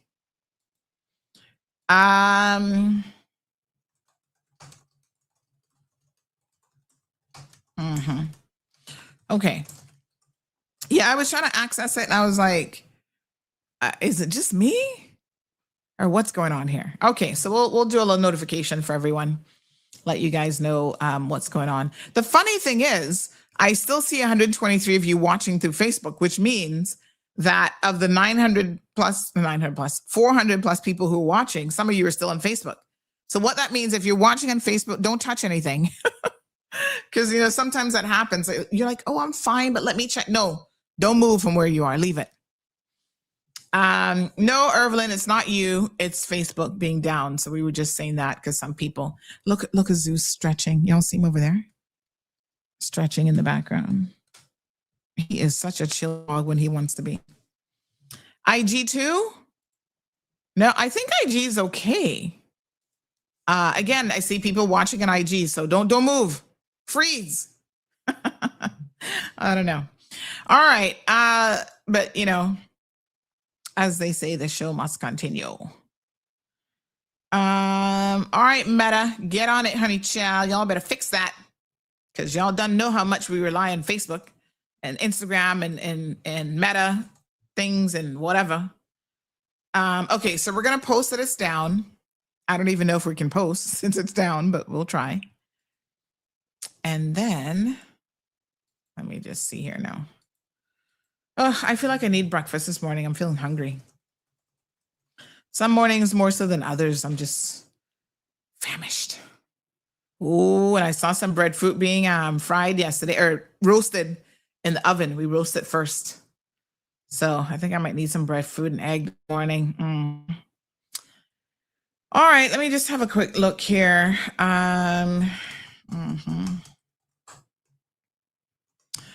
Okie dokie. So thanks for that comment. I hear you on Facebook now. IG is freezing too. Oh, Lord have mercy.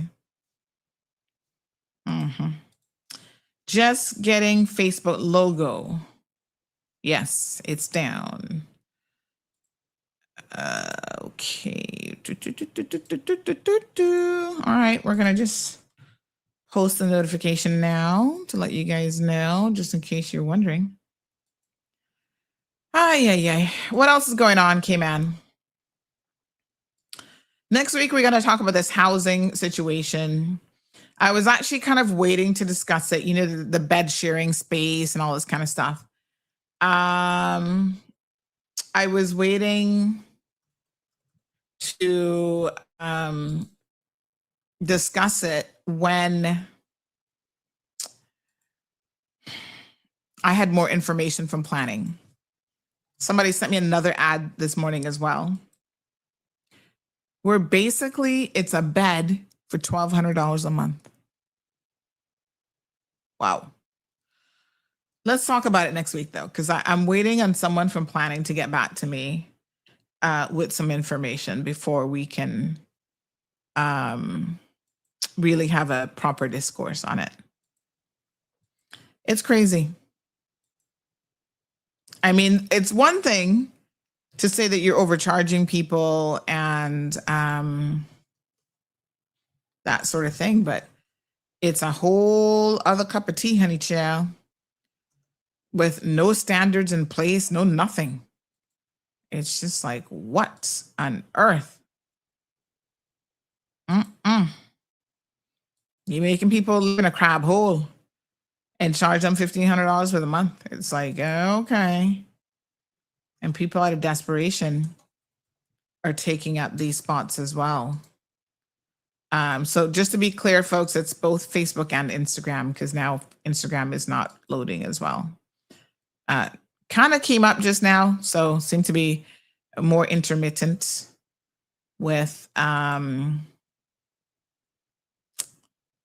weird, because I just posted that thing and it didn't look like it posted on Instagram either. So obviously there are some issues. Probably not a bad thing for some of us to come off of these platforms for a minute and get some work done, huh? All right. So yes, it is impacting Instagram as well. Okay.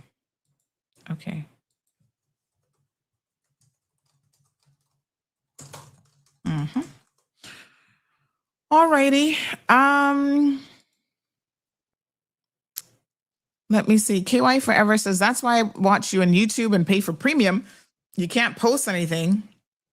You'll get a caution on Facebook or Instagram. KY says, because I can scroll through while listening to you. Yes, a lot of people do prefer YouTube. They can watch it on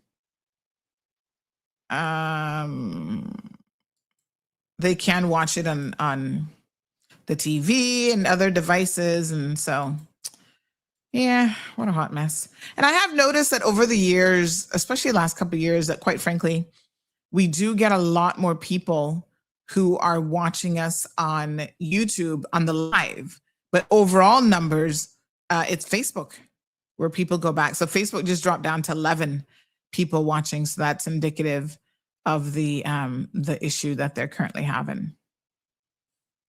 So yeah, YouTube is always a good option to be able to find us. And that's also the reason why we cross, stream on multiple platforms as well. Okay, honey chow. Radio folks, y'all good? Bobo. Hello, Bobo. CMR Radio soon come. We are excited. Yep. So excited to be getting that underway.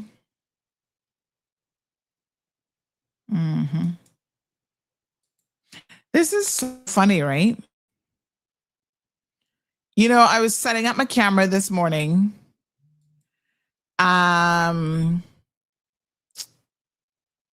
Oh, y'all did not just send me this. Oh my God.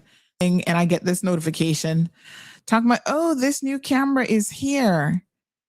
You got another $1,000 to spend on another camera. You got the vlog bundle. You got the POV bundle. Only God knows what the POV one. The essential bundle, the creator bundle is like $1,000.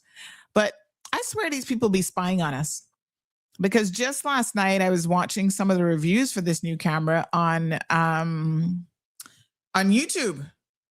And I was thinking to myself, how much vlogging do I do with myself? We always, I'm going to do more personal vlogging and whatever. This is work for me.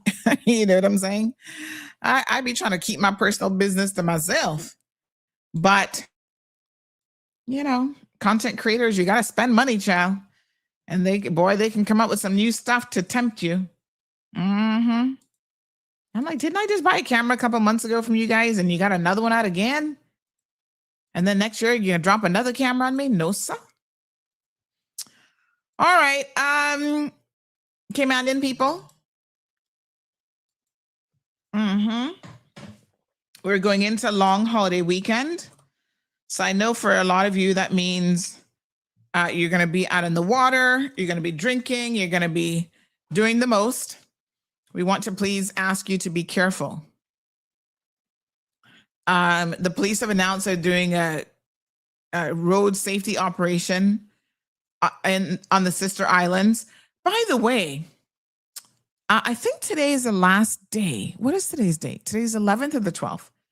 This is the last day now, I believe, for your survey there from the ESO for at least one of them. So please take the opportunity. They're doing two surveys at the same time, the labor force survey and what's the other one called? Labor force survey and the business one. Yeah. So participate in those. I actually have to do one because I got one by email. So I guess after the show today, I better go quickly fill out their questionnaire. It is mandatory by law that you participate. I don't think they've thrown anybody in jail for it, but please do participate. You should be, a willing participant. Rotary Sunset. This is Rotary Club of Cayman Sunset. They have launched a new road safety campaign, and going into long holiday weekend, we should talk about this. Spreading awareness for this campaign. Big shout out to them. Built around the message is, if I'd known one small habit can change everything. So folks, please don't drink and drive. Call a friend, call a taxi. It's important that you not put your life as well as other people around you in jeopardy. Yeah. And of course, there are other things that you can do that will undoubtedly save people's lives. Sometimes we see people about to make a really poor error in judgment, and we need to step up and say, hey, I'll give you a ride home. It's like the other day when we went to the Cartel concert. There's a few people who said to me, I'm intending to drive, Sandy. And I said, intending to drive there, but I might have a few drinks. So if I find that I'm having a few drinks and I need a ride, can I just message you? And I said, absolutely. Because I ain't going to be drinking and driving. I'm not going to be drinking and I'll be driving. So I said, yes, of course you can message me. I will take you home. And then tomorrow you message me again and I'll be your designated driver to get you to your vehicle. That's not a problem. Be your brother's keeper. I'm just saying. Be your brother's keeper. Absolutely nothing wrong with that. Yeah. We're currently experiencing degraded communication with Facebook. Our streaming app just informed us. Our team is working closely with Facebook to identify. Yes. Okay. No problem. We're aware. Because, a life loss in a community like this is a life loss. Those are cousins and family members and others that, no bueno. No bueno. All right. Rolling into the weekend. Let me just see here as well.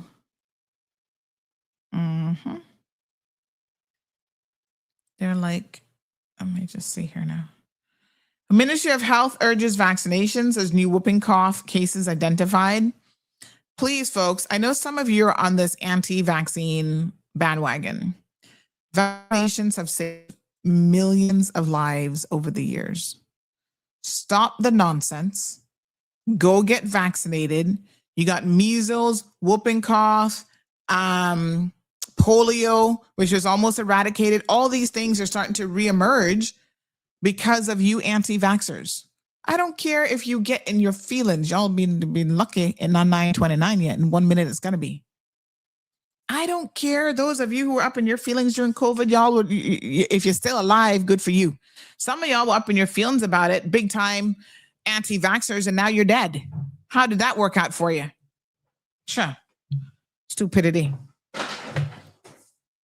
Okay. Y'all to be taking more chances going out for the weekend with your lives, talking about vaccines.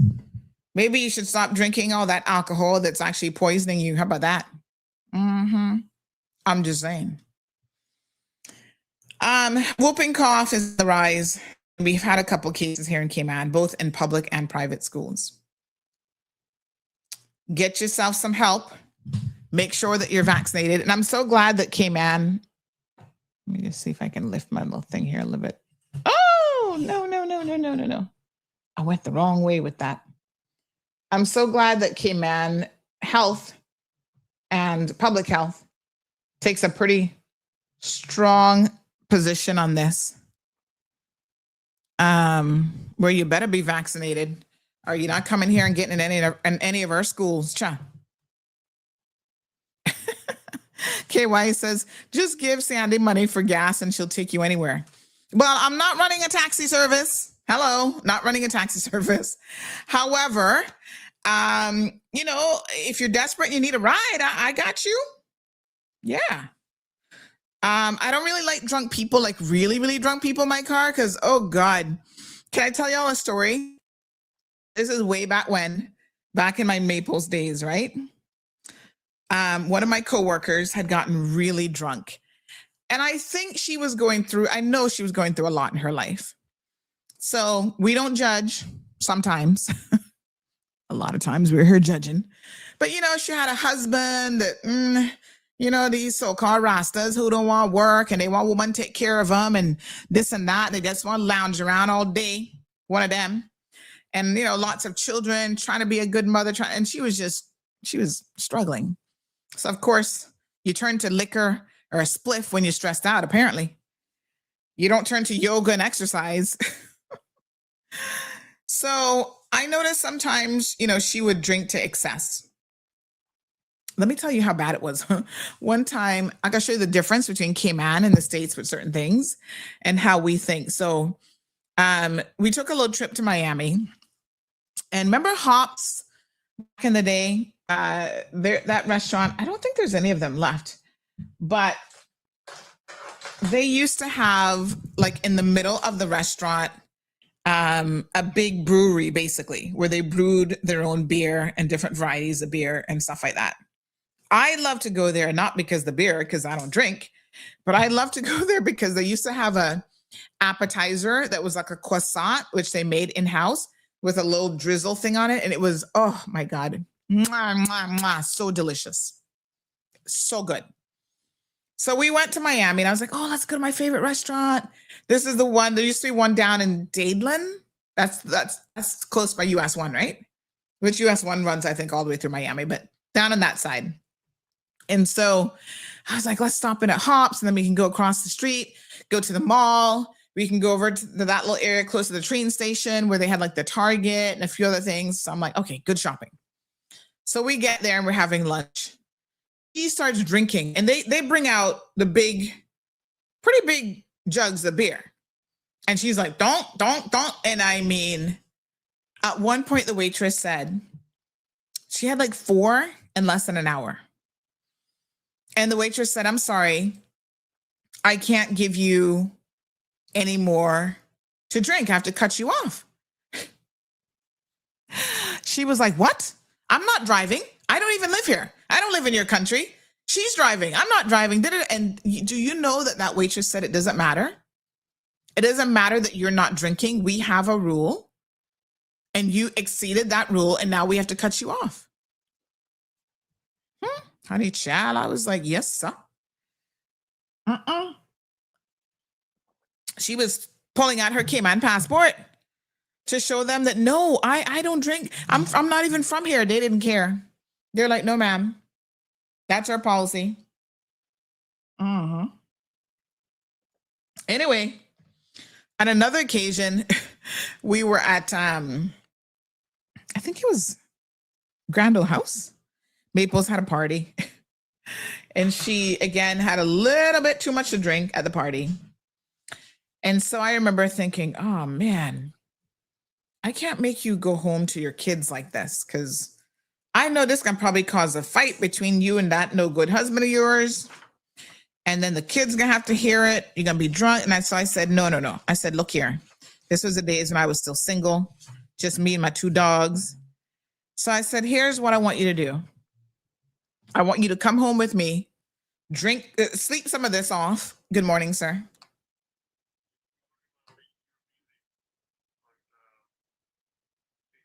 Muted? No, I think that's Facebook having an issue because they had an outage.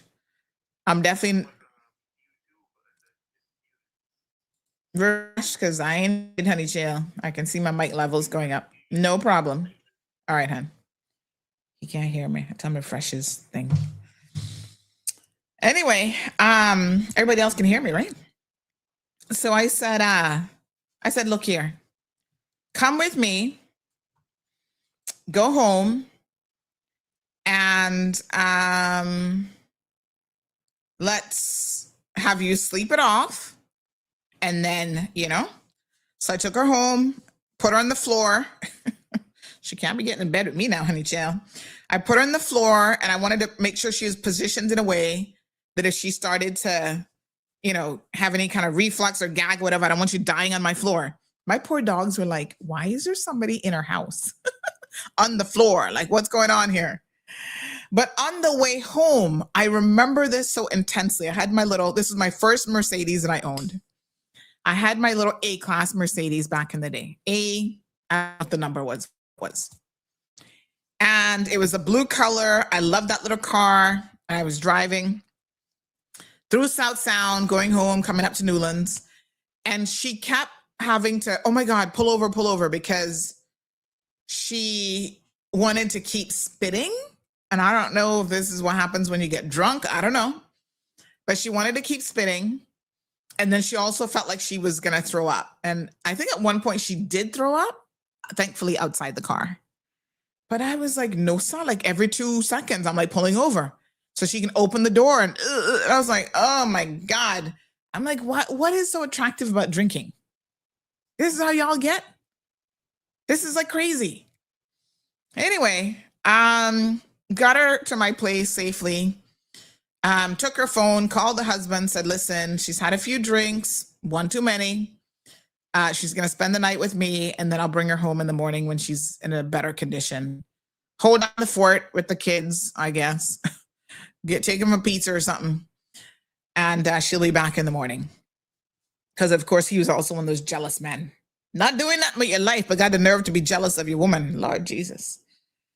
Anywho, took her back in the morning and she was fine. So, sometimes we gotta step up. When I was in university at USF, I was always a designated driver. Thursday nights were straight nights at Tracks. That was back in the day, a gay bar. But boy, they had the best shows. And I think low key, a lot of people wanted to go on Thursday nights, straight night, because they wasn't really straight anyway. But they kind of want to explore the scene and pretend to be straight. Anyway, me and my friends, they'd be like, Sandy, we want to go to Tracks tonight. And I was also an RA, a resident assistant. So, I had an obligation to some of these people. And so I'd be like, yep, I'm driving. No problem. I didn't have a car, but whoever was going gave me the car keys. And I made sure they got there safely. I keep an eye on them, not going home with any strangers, any randos. And, nobody's going to put anything in your drink. I'm like watching everybody like a hawk. And can I tell you something? They were ranked one of the best bars, I think, in all of Florida or all the US or something. And they had the best, absolutely the best shows on a Thursday. Because that was like drag queen shows and stuff. Oh my God. I was actually in awe. I'll tell you the truth. A lot of times I'd be sitting there looking at the transvestites and I'm trying to figure out how you tuck it so good. I was like, where is it? And maybe they didn't have anything to begin with, but I'm just saying, I was just like, oh my God. Sandy, the A-class Mercedes is just an upgraded Honda Fit with AI back in those days. But, she was a solid ride, man. Did you see what the outcome was? Your lawsuit was found guilty. So, oh, thank you so much, Isle, for reminding me. I actually need to send in. I have it ready. Hold on. I need to send in my thing for cost today. So that's due today. So I'm gonna send that across to the judge's secretary. So yes, I put together my, I get cost. So she had to fork up some money. I don't know where she's finding it. Those of you who are over there supporting her channel, please make a donation, because there's certain things now that I need to be paid. But this isn't guilty or innocence aisle 2025, because it's a civil case. It's going to come down to monetary things happening here. And so we're talking about Carrie. The woman just, oh my God, she's so clueless about so many things. And she is just, I don't even know.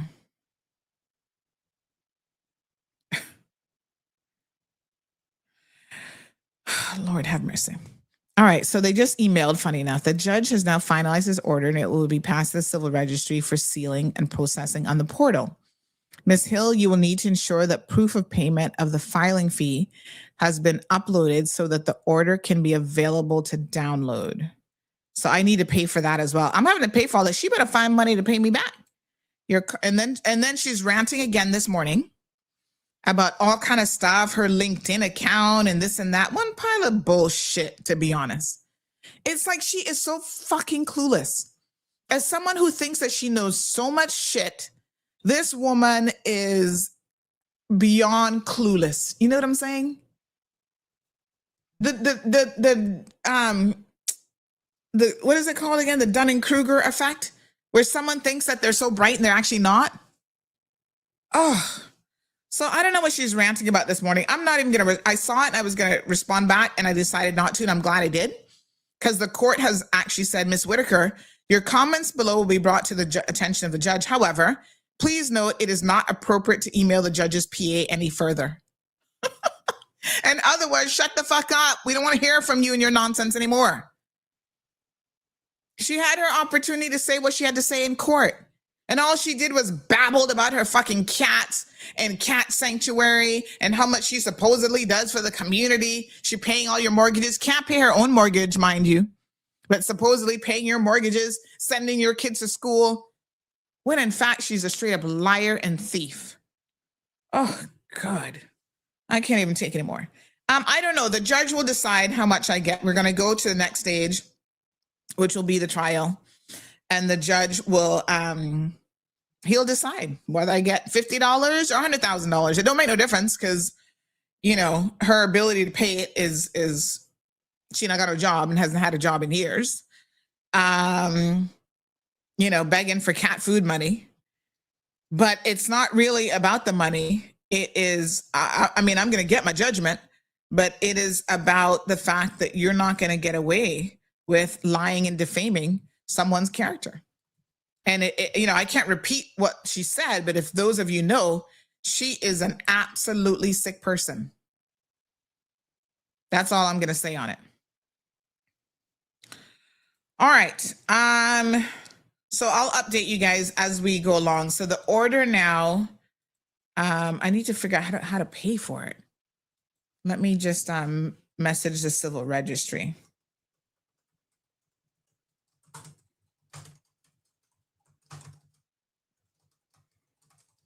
So yes, I need to now amend my costs and add that to it, because I got to pay for every single filing. You know, yeah, she better find my money. Well, Rihanna said, you better find my money, bitch. Mm-hmm. Your hair is looking bright and nice. Oh, thank you. All right, so let me go do that. That's how we live via YouTube. Happy Friday. That's how we listen via YouTube. Oh, thank you, thank you, thank you. Mm-hmm. So I got people who are, you know, we have our CMR services.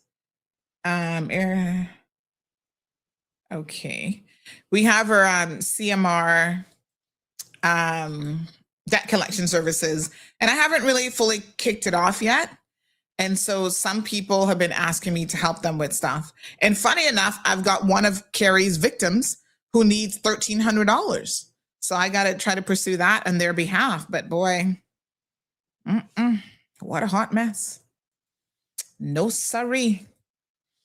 All right, beautiful people. I am going to call it a day because I've got some work to do, and I do have to meet with a client at 11:30ish this morning. I have to do showing of some new space. We're going to reveal the we are going to reveal the new space ahead of our anniversary. So I'm waiting on videographer man to have that ready for me.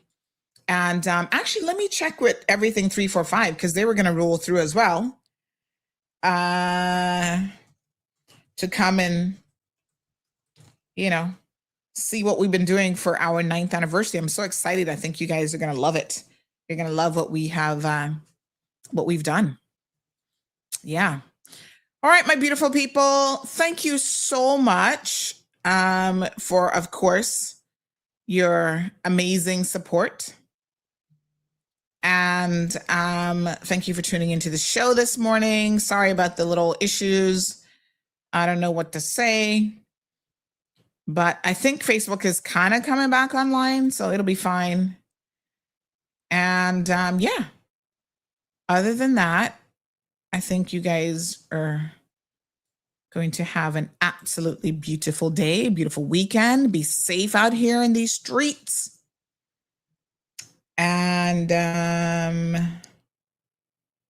YouTube to MP3 4K image compressor. I'm trying to remember if I had